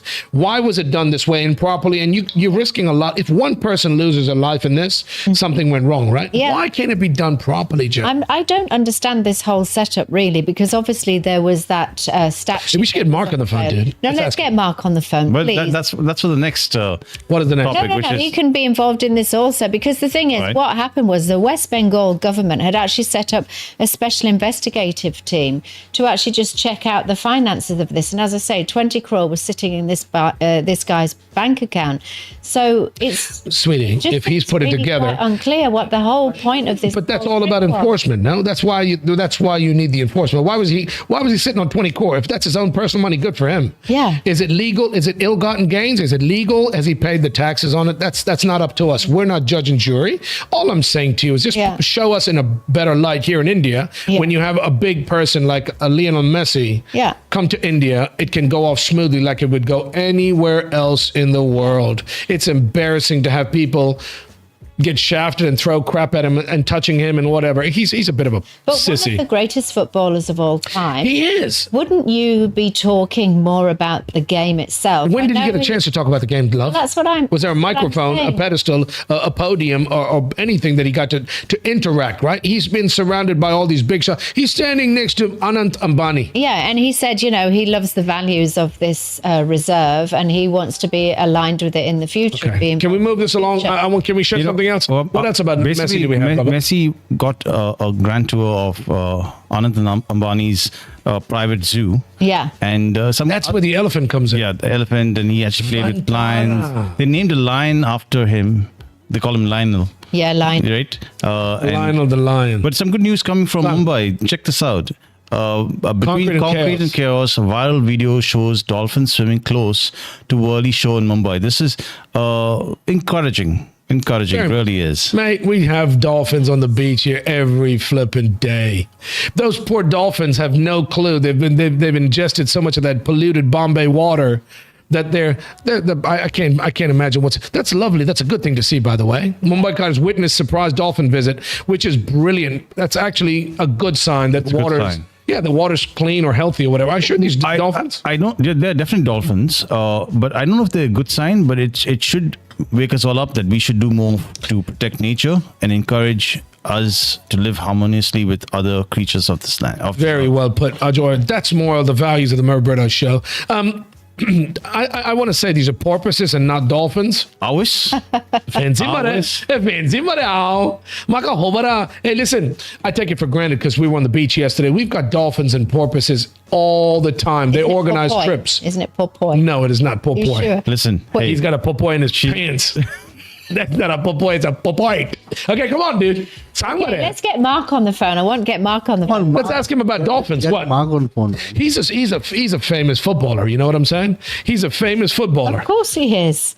And he's our very own Mark Seagraves. I kicked his ass in pool yesterday. Can I say that? Just check out this event that happened in Argentina, because Messi's from Argentina. Yeah. There's this special event that happened where dog lovers packed Buenos Aires, Palermo Woods on Monday as more than 2,000 golden retrievers filled Park Berlin in an effort to set a world record for the largest gathering of the breed. Check this out. But that's kudos to them, because they were able to organize people to behave civilized. This looks amazing. How many golden retrievers are there? 2,000? Mate. My gosh, look, that's awesome, man. Oh. It's great, but I'm saying to you, people need to learn to behave themselves. These guys are civilized. What, are we not civilized here? Why are people not able to behave this way in a nice, how cute is that? Why couldn't we do this in India, man? We should do this events like this in Goa, India. What do you say, Mo? We've got dogs. By the way, I love golden retrievers. I love all dogs. I'm a dog person, Yes. but I love my curly tails, local mutts here in Goa. I've got 2 dogs downstairs. They're not even mine. They're my neighbor's dogs, and I love them. But this is so cool. This is so great. And not because Messi's from Argentina. These are just animals that will eternally love you. And it's nice to see people come together. Even the dogs are not fighting. A long time ago, so finally something is happening. Even the dogs are not fighting. What is released is transparent, is the truth. What are they releasing? Look at that, Look at these chicks. Oh, Look at these chicks. they're Argentina. That's all I know. From the tourism department. Okay, listen, I want to get this dude on the phone, yeah? We're speaking of football, and I can't speak about football without this man. Are you there? I am. Before I get him on the phone, before he knows that I'm here, I just want to say that I whooped him at pool yesterday. Can I say that? My Can I friend, say that before I put you on the air? You certainly can. somebody definitely got whooped last night. I'm not going to say what No, happened. it was pretty even. It was pretty even. We were out last night and we were having a good chat. But now that we're talking about football, Siggy, I want to get you, ladies and gentlemen, before we go any further, this is the one and only Mr. Mark Seagraves. He's a dear friend of mine. He is a famous... And mine. And yours. He's a famous player. He's played for some big name clubs, including Liverpool. He's a diehard. Man City, Bolton, Swindon. Where else, Mark? And a cameo role at Norwich as well. There Went you on go. loan. Okay, so the reason I want to get you on the phone, I wanted to get you on the phone today, is we were just talking about Lionel Messi coming to India. I want to ask you two questions. One about Lionel Messi and what's the use? What's the deal? Why is he here? What was the point of that? What was the point of that? And number two, we were discussing the ISL, and when it comes to sports in India, these two questions just pop out of my mind. Talk about Lionel Messi first of all, mate. Well, I don't know. I'm still perplexed at why he came. I mean, obviously they want to have the exposure of getting one of the greatest players to come to India, but the way they managed it, I thought was ridiculous, because they also had Luis Suarez there and Rodrigo de Paul, both in their own ways are very, very, very good, world-class footballers, and Big they name. never seem to get anything with them. So. Yes, I understand Messi. Everybody wants to meet Messi. Everybody wants, but the way they did it, and what happened at Calcutta, and post that, I just thought they managed the whole thing woefully. It could have been done a lot better. It could have been done so much better, because he's a great footballer. But just as a brand ambassador, it could have been organized better. Segi, we discussed on many different occasions. You're somebody that I turn to when I even think soccer, football, they call. It's such a shame that in a country with over 1.4 billion people, why we don't have more representation in all the sports across the board. Around in the Olympics, in all these world events. It's very sad with such a large population. We can't have more people, more talent. We've got the talent. Why, for example, the ISL being football crazy, why is the ISL not more successful here in India? I think there's a lot of politics that are going on, especially right now with the AIFF and the FSDL, I think it is, which was the partner they had for the last 15 years. They let the contract run out. They thought they were above their own station, and it's come back to bite them. But not only that, it's come back to bite the players, the coaches, the fans, and everybody else. You know, we should not be in a situation where we have no major league. So when we don't have any major league, how the hell are we going to get major footballers to come out of this country? Yeah, it's beyond boggling for me, you know. And I know there's certain private companies that are doing their own. So Terry Phelan is the technical director of the Gen Academy in Bangalore. A friend of mine, Anuj Gupta, is the CEO and owner of Sudeva. They're trying to do it privately as opposed to getting the AIFF involved. When you've got politicians involved in sports arenas, then it's a recipe for disaster. And we've seen it for years and years and years with the AIFF. They don't put anybody in of a sports background. You know, it's either an aviation background or it's someone else's pal, or whatever it is. It needs to be addressed. It needs to be grassroots funded. It needs to be grassroots coaches where we get good quality coaches. And until then, we'll still be bringing in your Lionel Messi's in 30 years to do the same old thing, because we won't have anybody to represent us. We actually have 5 Lionel Messi's in India right now, which will never see the time of day because they won't be given that opportunity. And it's down to, obviously, I've got my own soccer schools up and running, and it shouldn't be down to private individuals. It should be down to governments, states, local governments, you know, central government, everything, because every country that is prosperous in my world has a good sporting heritage. Now, India have the best heritage in cricket, and they did have in hockey. They've had a few, Chopra with the javelin. But for a country of this size and how proud they are of their nation, we're struggling big time with football. It's really sad. We've got such, like you just mentioned, by the way, Siggy's a big fan. He's been here in India for many, many years. The fact of the matter remains that he's passionate about sport and specifically soccer. Yeah. So we laugh and joke. I wish you would coach the FC Goa team. You've got the pedigree, Mark. You've played for all these big clubs. It drives me up a pole, and we've had these discussions. Why can't we in India, on a local, on a central, on a federal, on a government level, take politics out of sports, put the right people in place to manage and control and make sure that, just like planting rice in a field, in a little while, in a little bit of time, you're going to be able to reap the gains and the profits, right? You've got that pedigree where you've trained as a youngster who's played internationally in front of thousands and thousands, 60, 70, 80,000 people. Why don't we have these kind of soccer schools, or the government focused on spending the money to basically reap a crop of youngsters from the school age? Take the politics out, but you need to be represented around the world in not just cricket, in all form of sports, Marky. Yeah, absolutely. And anybody with a sporting background, for me, with a healthy body, I say healthy body, healthy mind. And you'll be a better scholar if you want to go that way. I just think there's no negative sport. Everything's a positive. You're going to be fitter. You're going to feel better about yourself. Your self-esteem is going to be higher. But to get back to your point, when we are going to do this, the money that is appropriated to say they have a grassroots program in Goa, the money that's appropriated to that system, if you like, has to go there. And we know that it doesn't always necessarily go the way where it should be going. And once we get rid of that, we get good quality coaches in, we get good infrastructure in. The infrastructure in Goa is fabulous. We've got Girin, we've got Salvador de Mondo, we've got Para, we've got lots of good football pitches. We need now to get good coaches that can come in and coach these kids to a level. Now, that takes time. It takes money. There's not going to be a return in 12 months. There's going to be a return in 15 years or 20 years. But you've got to bite that bullet and say, okay, let's see what we can do, where we can go. I've had previous academies in Goa, and I had lots of kids that I could have took to Europe to have trials and different things.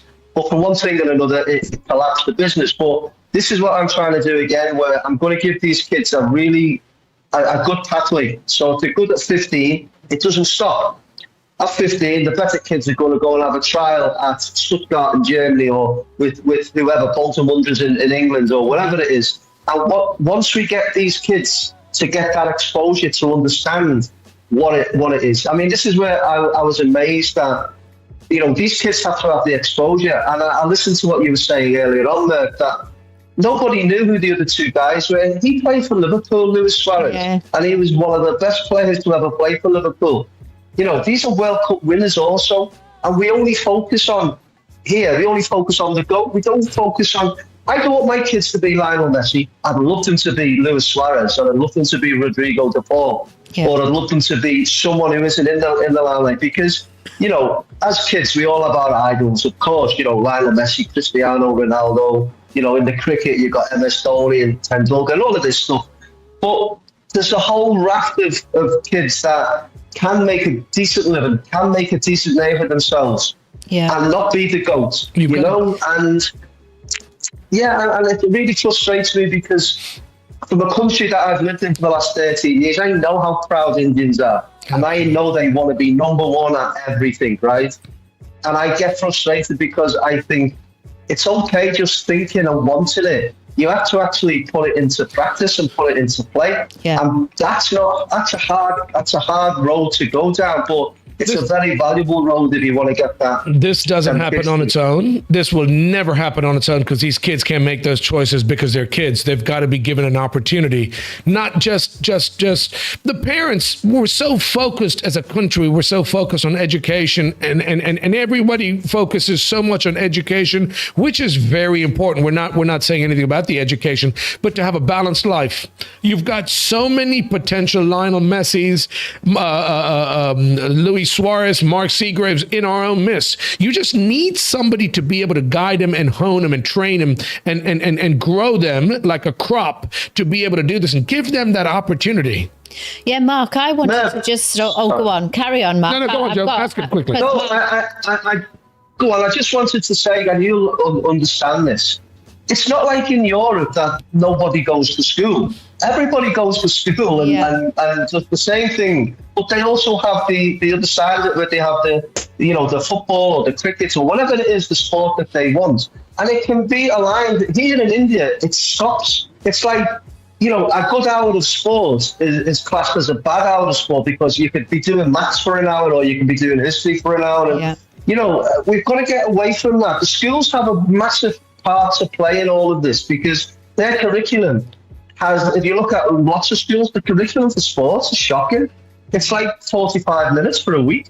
But it's a joke, dude. You've got the wrong people running and managing this system. That's you need to take the politics. You need to take the influence out of these things on a local as well as much as a federal system, right? You need your director of sports, the Indian director of sports, to take all the bullshit politics out of it and let these coaches, let these sportsmen do their jobs, let them be successful and have representation. You've got so much talent that's being wasted. And lastly, before Joanne, I was going to say to you, why around the world, why are we reinventing the wheel? It's being done everywhere else. Absolutely. You've got education. There's a balance between education. Of course. And like you say, Mark, I mean, I was just joking the other day when my first 2 periods of the week when I was in second year at school was double hockey, and it's like 9 o'clock on a Monday morning, you're on a freezing cold hockey pitch. But, that was just one of only, a couple of PE lessons in the week, so that was really very important to the overall school curriculum. But the other point I wanted to make, Mark, is that now I tell you what, I find this really quite scary, is the fact that the ISL has been in existence for over a decade, and it was kind of heralded as the new way forward. So a lot of those grassroots football clubs that had actually paved the way for some great players in the past were kind of overlooked and ignored. This season was supposed to be, a turning point where people would get relegated and promoted. However, the really sad thing is that India's FIFA rankings is now at an all-time low of 142 in the world. I mean, that's just a crying shame. Like you say, the grassroots is where it's got to be. But how is it like this after a decade of the ISL? How do you get there, though? Sorry, I just want to butt in with that one. It's that when this ISL started, part of the policy of becoming an ISL football club was to have a robust grassroots program. Yeah. So that being said, the ISL wasn't making these clubs any money. And they certainly weren't going to invest in money that they didn't see any return for in possibly 10, 15 years. Yeah. And that's where the problem lies. Where are these players going to come from other than us going to Europe and getting players that aren't good enough for Europe, but to come and play in the ISL? Yeah. So the standard of the game is going to stagnate because we're not getting any players through. Now we need to have a robust system of grassroots coaches, of grassroots initiatives around, and the clubs need to start doing it. But when you get the likes of the IAAF, not negotiating a contract that ran out up to its last month after 15 years of doing it, it's mind-boggling. Then it tells me that they're not interested, because if you were really interested, if it was making money, then they'd be more interested than it was as it is. That's But exactly they right. only No? sent that tender out in September, and it was due Joanne- to expire in December. Can I tell you, that's a joke. Yes. Because like we talked about it early in the show when we first, started the show today. We were talking about the government, and it can be run like any corporation. Why is Elon Musk going to be the first trillionaire? Because he is responsible for certain criteria, certain levels of things that he has to do to accomplish to make the company successful. And then he gets paid, he gets remunerated based upon his performance and what he's been able to guide and steer that company to do. As a company, why is the ISL so flawed? Why are you kidding me? You don't have an audience of people that want to watch soccer in India? As a company, as a corporation, why can't we put the right person, let him do his job and steer it like an Elon Musk steering Tesla and SpaceX? The ISL, you putting tenders out in December or September for December.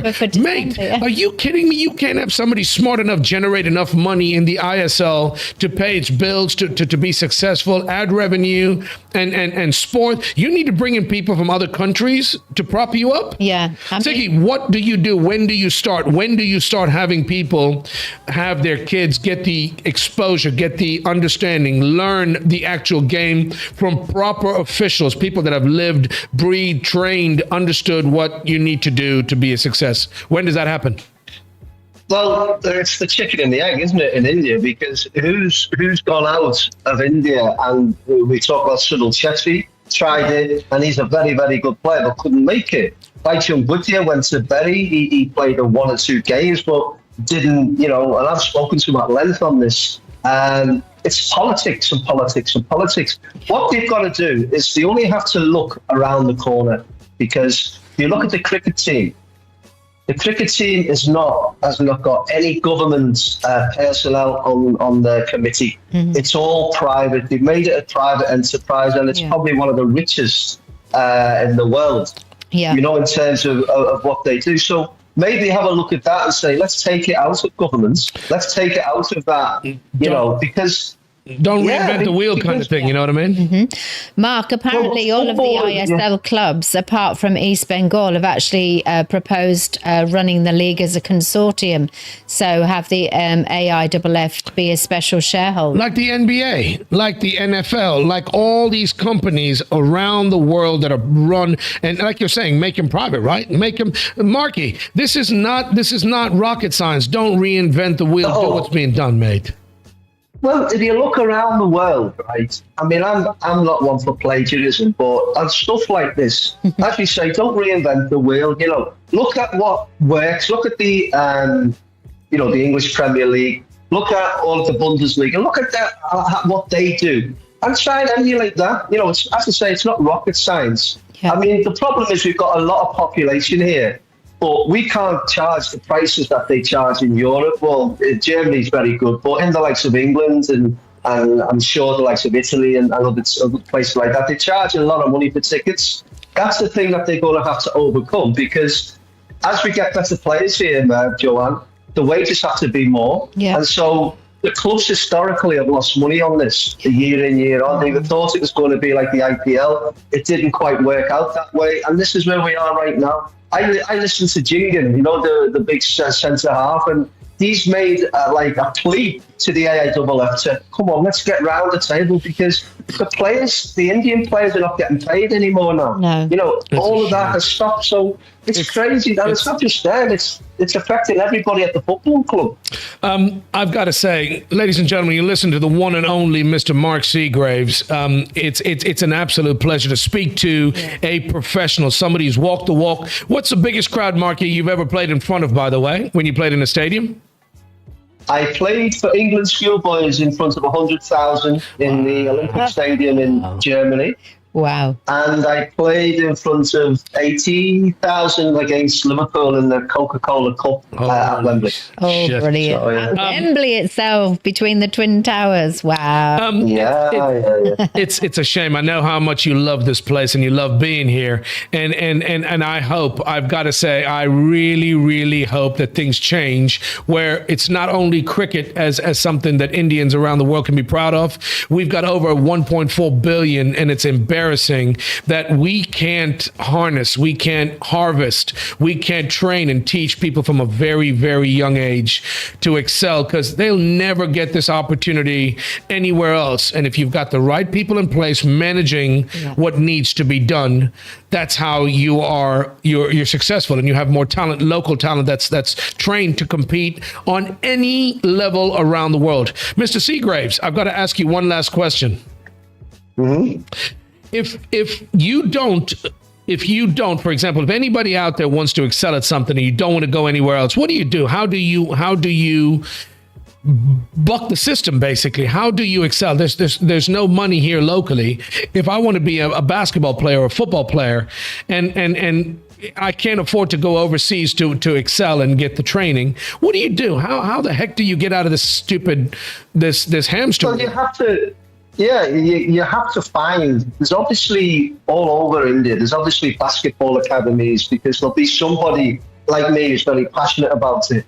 And that can be the starting point for you to gain whatever abilities that you need. And then obviously the scholarships when you go across. But that's the sad part about it. You know, we should have these pathways right now. And I'm only talking about football. We should already have these pathways going on. And, you know, we should have Indian players. And I don't mean Anglo-Indians, or we've got an Indian player playing in the Bundesliga that's from New Zealand, but because he's not full Indian, if you like, in terms of, you know, he comes from India, he's lived here and then he's gone over. We need somebody like that.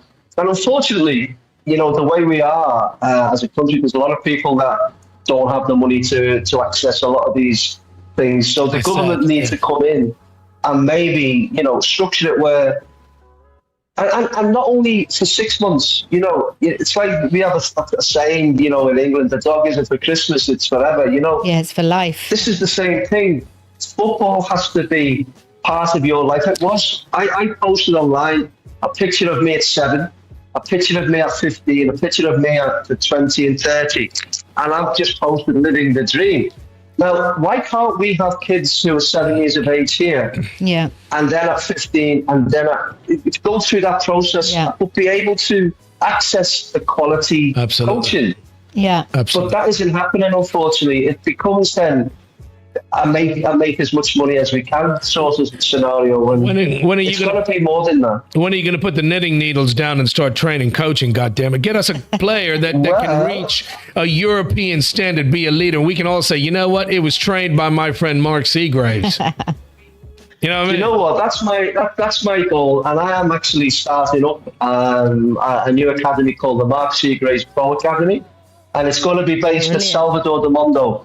Yeah, and then we start on January the 1st, and what we will offer is we will offer top-class coaching, which is the fundamental, the basic that they need to get, but also we'll be offering the parents and the children exposure trips to England, to Bangalore, to Delhi to play against other kids of their age groups, and pathways through. You know, if you've got one kid that's good enough, then we're going to put them through that, whether it's going through Delhi, through to Stuttgart in Germany, or whether it's going direct from Goa to England. We're going to give these kids the opportunity to fail or to succeed.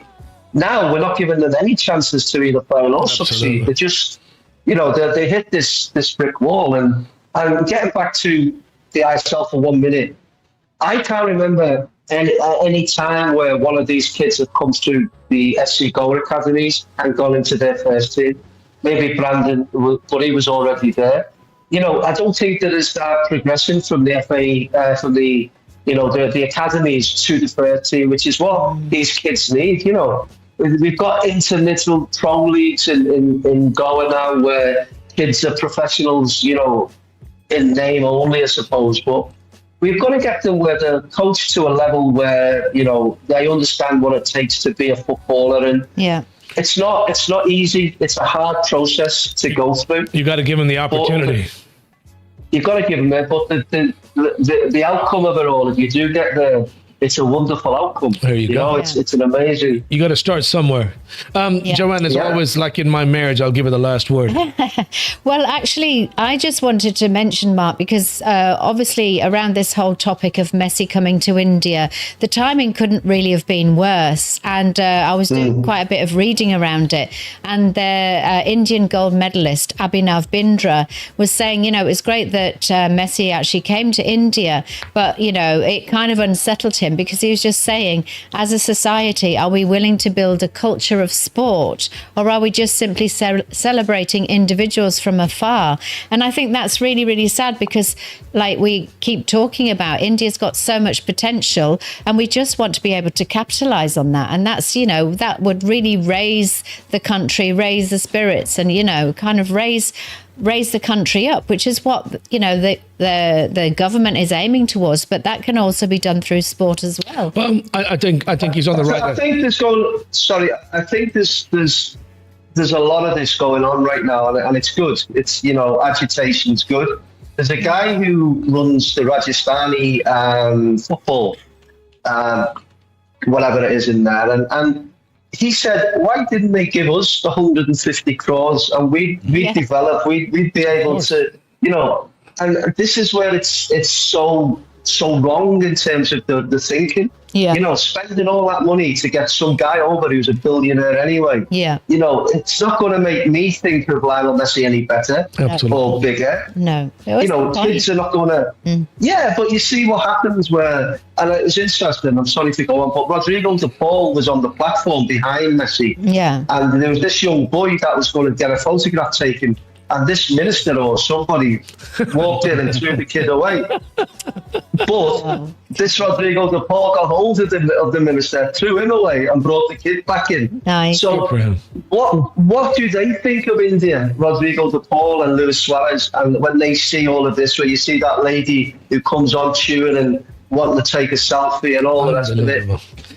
You know, and so... I've got to say, you're on the right path. You're on the right track, Sig. Yeah. I wish you all the very best. It would be lovely to have any representation. I'm not pushing I'm not playing, rolling the dice, but I'm saying forget about India. I have a Goan boy, a local Goan prodigy, somebody that worked hard. And you've always said it's not about the talent. It's about how hard they're willing to work.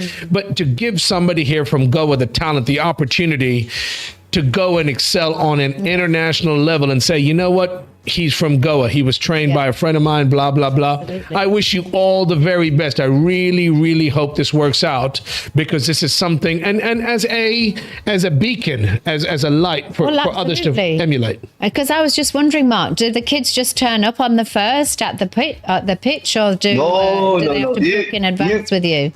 You must know me by now. I'm just checking. I've got a list. No, yeah, I mean, we obviously done all the social media, but for me, the way I am, I want it to be really professional. So I don't want it to be like a circus. Yeah. I want to know how many kids that are going to be there, so I can do my setups and different things. So yeah, we've got a list of parents who we're going to ring back.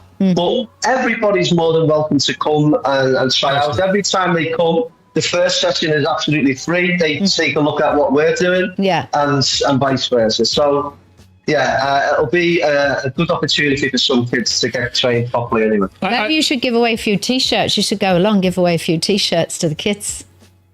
You can. We will definitely do that. Listen, Siggy, is there a website? Is there some place that people can contact you if you want to get involved in this training? But that's probably the worst question to ask me, Marvin. Because we're on Instagram and we're on Facebook. I want to sign Ajoy up. I want to sign Ajoy and Yusuf. He's not a football player. Yusuf's more of the football. But we'll put some information. We'll put some information on the website. But you're on Instagram, right? People can follow you, can come get involved, because I think it's a great opportunity, especially for you on the show right now, to be able to promote it. It's something that is really, really needed. It could be a beacon. It could be and a starting point. Yeah. What is it called? Something you can follow. A launch pad. And basically other people can learn from this. It could be a great potential for some young kids out there. I'm not tech savvy. I'm not into all of that. But I've been told from my beautiful wife Look at that Mark. Holy shit, you're on the screen. we had 75,000 views on our first thing. So that was encouraging. That's right. Yeah. The boys have got your page up. Is that a Facebook page or Instagram? It's Instagram. It's Instagram. It's on you. We put it on the screen. Oh, it's up there. It's up there, Mark. Mr. Seagraves, we've got your information on the screen. I wish you, Mark Seagraves Pro Academy, I wish you all the very best. And this is something long time coming.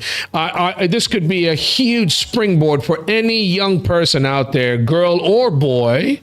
Women's soccer is so popular right now. It opens such a huge door for any young person that potentially wants to give it a try or have their kids give it a try or know somebody that has the potential that could do really, really well. Sigs, thanks a million for answering the phone, by the way. I took my chance. We were talking about Lionel Messi. It was making me so angry. I couldn't think of a better person to speak to.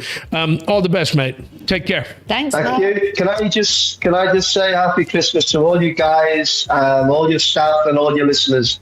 It's been and let's have a good year ahead. Absolutely. So all the very best. I'm going to send this to you, Siggy. There's your Christmas present, my friend. It's a little gingerbread house. The one and only Mr. Mark Seagraves. He's a good guy. It's a shame, he's got the talent, dude. Absolutely. He's an international soccer player that lives right here in your own backyard. Mom, the shame is... And a verified coach as well. Man. Not only that... You can do it. But the shame is the fact that we are not taking advantage of him being here in Goa. He loves Goa. He loves this place. If you have a kid out there who wants to learn football the right way, you've got a golden opportunity here to connect with Mark Seagraves and his academy. Dude, I would love him. It's just putting it out there, but I'd love him to be the coach of like an FC Goa, right? And see the difference. If he's shit, they'll fail. If he's good, at least you're given a good club with the talent, with the players, a professional outlook, a chance to learn from the best. Give him an opportunity to succeed. I would love to see him head FC Goa or any big club in Goa, but I want to see him given free rein in terms of how to develop players, how to develop strategies, how to coach. Yeah, that's it should not be without any interference, as we know there is in India. And he wouldn't do it. Yeah, Sig's not that kind of guy. If he doesn't have a free rein, doesn't have an ability to explore avenues and get wins, then I wouldn't want that for him. Just like Elon Musk, it's results based. Exactly. Yeah. You give me a chance, let me do my job. Stay the flip out of the way. Yeah. I don't want your fingers in the pie. Let me do what I do and let the results basically Speak for themselves. Speak for themselves. Yes. I think he'd be great. He's a good guy. All right, listen, we've done almost 2 hours. Can we do a couple comments before we quit? Yeah, let's do that. But I think we've also saved up that illegal land mining. No, I'm not doing it right now. We're not doing it saved today. it for We'll do it. Listen, next there's a few couple of weeks. things that I really, really wanted to talk about. We need to talk about Christmas. We talk about the sand mine, the sand mining stuff. Ajo, you brought up a really good. Somebody sent that to you about illegal sand mining. Yeah. And these poor migrants that are risking their lives to dig up sand. He'd seen it himself, hadn't he? Yeah, but there are people that have sent him video of these guys digging at night. Half these guys don't even know how to swim. They've never been in a body of water. Horrible. They're being pushed out there to go and collect sand and do a job where they could risk their lives by either drowning or being hit by vehicles on a boat at night. If it's legal, why does it need to be done at night? That's a different time and a different topic. We will get to that. This is a topic that has been highlighted by one of our viewers and has kindly sent a video showing that this has occurred. So it's a mind-blowing video and we got to talk about it. We're running out of time, so we'll do it on another show. We're coming close to Christmas. Can we do any of the comments? I always promise to do comments and I never do. We have time for a couple? Very quickly, my friend. We I'd have appreciate time it. to do the Yes, we do. Merv hot takes. Let's go for it. You connect. Boom, And boom. be here. Can we have some music? No? Let's come in. Let's come in. I want to hear some hip-hop music. Takes with Merv Brito. That ain't no hip-hop, baby. What's up? Okay, if you guys we always talk about people sending us comments. I can't read it from this. Willie, you've taken it off my screen. I love the interaction, and we talk about this. Is he asleep? Wilbur said, can I see this up here? I mean, can I have it on? Never mind. I can read it. We talk about the interaction. This is the Merv Brito Show, ladies and gentlemen. We ask you to get in touch with us, and we're not avoiding these responding to your queries and all. This is from somebody named Dexter Berganza. Point Dexter. Hafta payers are ruling Goa. Topmost are the casino lobby. You know what? Good. That's a very valid point. The casinos make a lot of money. Dexter, you're spot on. When did Dexter send this message, by the way? Within the last week. Within this week itself, since our last show. Basically, he's responding with regards to the Arpora fire that occurred at the nightclub that we talked about. Yeah, and also Walter was telling us about that's the mind-blowing sums of money that some people are supposedly paying for Hafta. I mean, that's crazy. Dexter, I appreciate it. Thank you, brother. Thank you for sending me this message. Keep them coming. Hafta payers are ruling Go at the topmost of the casino lobby. It's not only casino lobby. There's a lot of very, very strong, powerful lobbies that we don't even know about, that rule, that govern, that have the money to be able to get their way. Next comment, please. Who's this? Just Charlie, I think. I like his haircut. Charlie, you're bald like me, my friend. You're a good-looking cat. The very fact that they fled is enough to establish their guilt in running the club without licenses. I think that speaks for itself. These guys claimed innocence. They didn't know that there was a fire. Bullshit. You know everything was going on.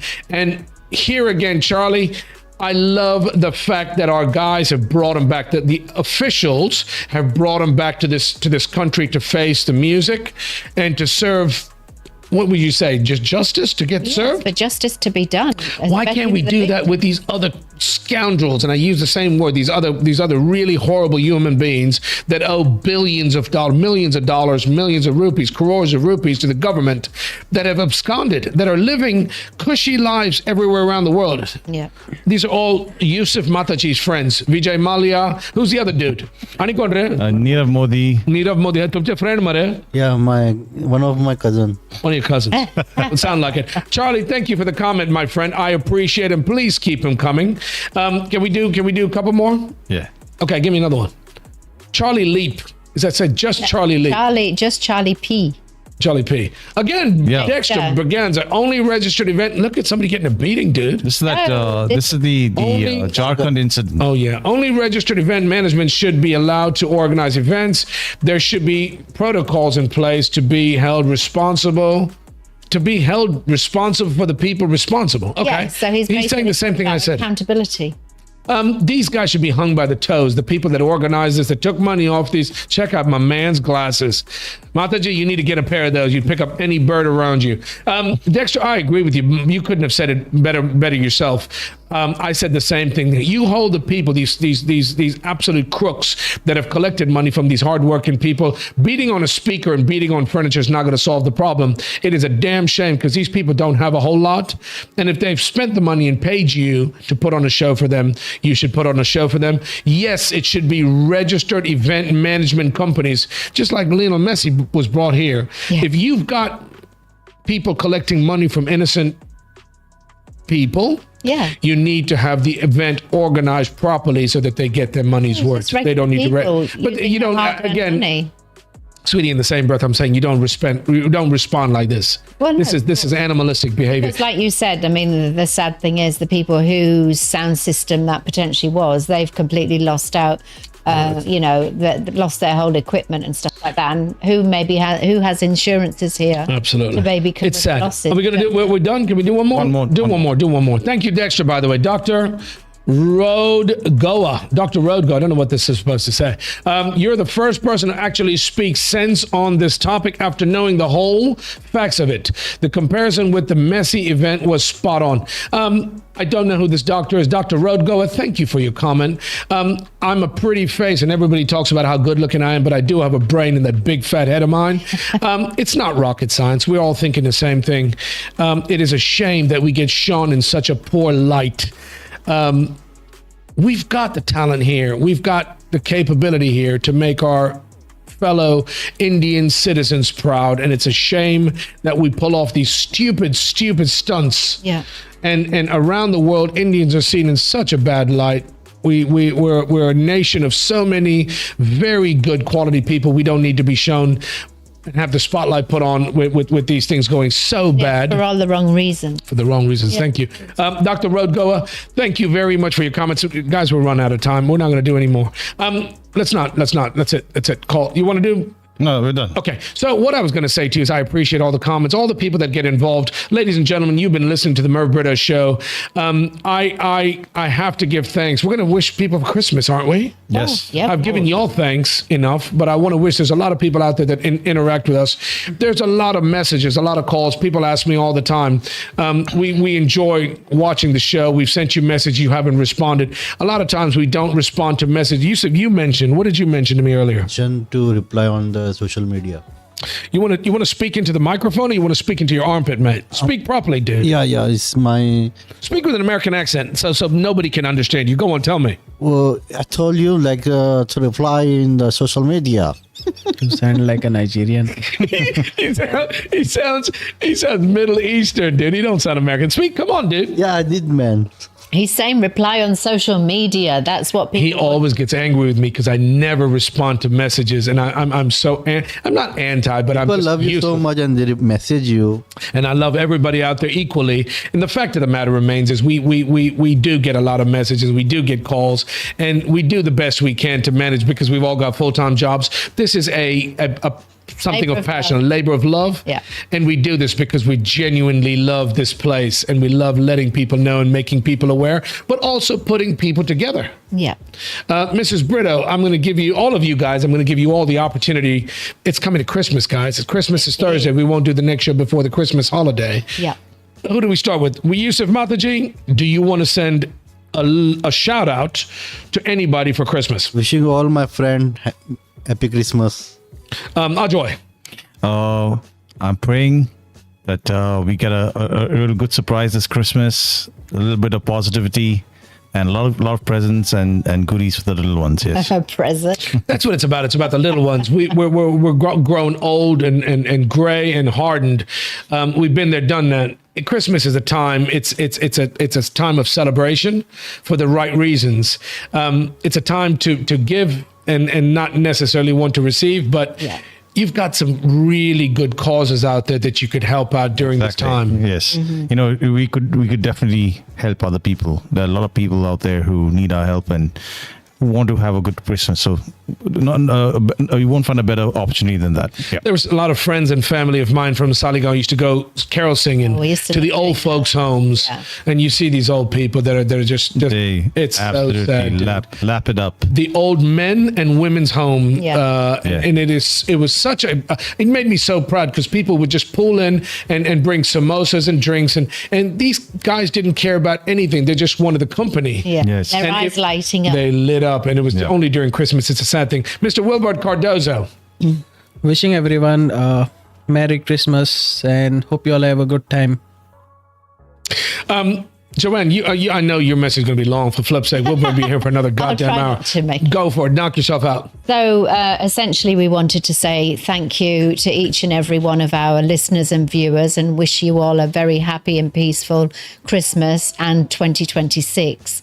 Obviously, we'll be broadcasting again prior to the new year, but we genuinely really do appreciate your love and support. So thank you for all of that.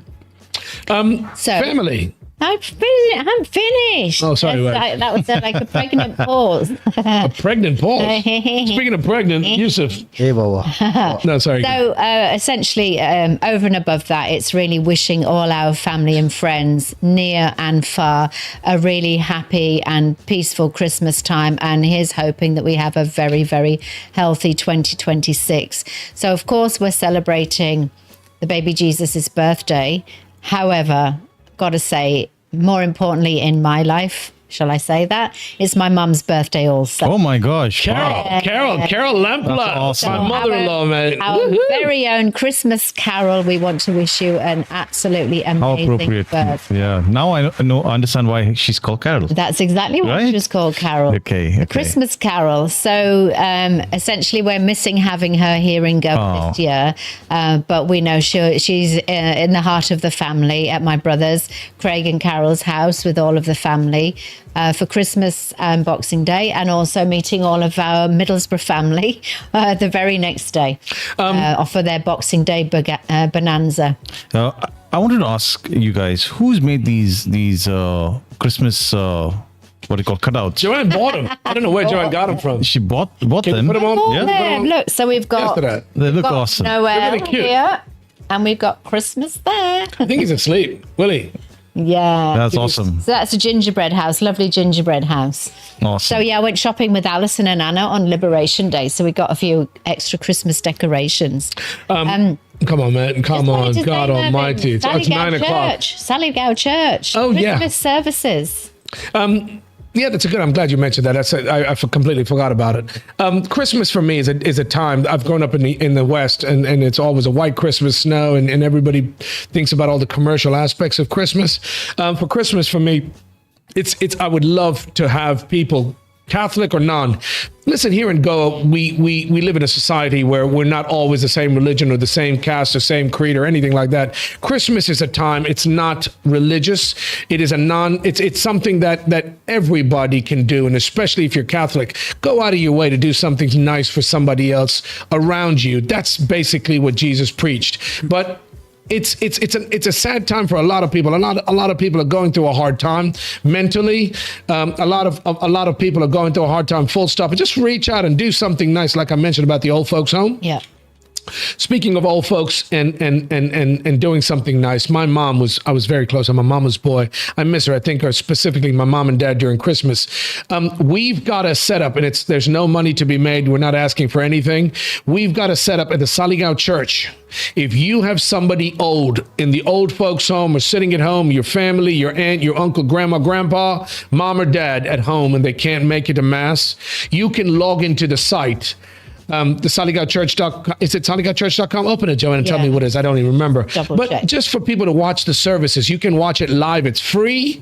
You just got to click the link. We'll put links. We'll put information in our link. Put it in our information. If anybody wants to they can't get to the church, or they want to avoid the crowds, they can actually watch a live stream of the Sallygao Mass on our Goa, from our Goa. We're proud to be from Sallygao, from our Goa church, the Sallygao Church, Mãe de Deus. Yeah. You can log in and have somebody watch. They don't have to go to church if they can't make it a mass. Ladies and gentlemen, I want to wish you all a very, very Merry Christmas. Go on. And just one more thing. We're actually, after the show, we're just going to travel through Para to see the annual star competition.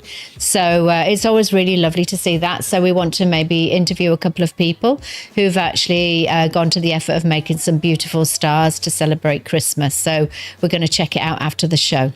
So we wish you all a very, very happy and peaceful Christmas. Okay. And on that note, to all my friends, my family, my loved ones, the people I know, and especially all of you people watching that have been so supportive, we appreciate it. We do this I keep forgetting, we do this as something of love. Labor of love. Labor of love. This is a labor of love. I want to wish you all a very, very Merry Christmas. To my family here in the studio, thank you guys for everything you do. For all of you out there watching, I hope you have a blessed Christmas. Reach out to somebody, do something nice. Ladies and gentlemen, my name is... Thank you, Merv, too. Yeah. My name is my pleasure. It's my pleasure. I do what I can do. I do my little bit. I want to wish you all a very, very safe Christmas. And until the next show on Sunday, my name is Merv Brito. Thank you for joining us. Take care of yourself and one another. Merv Brito, out.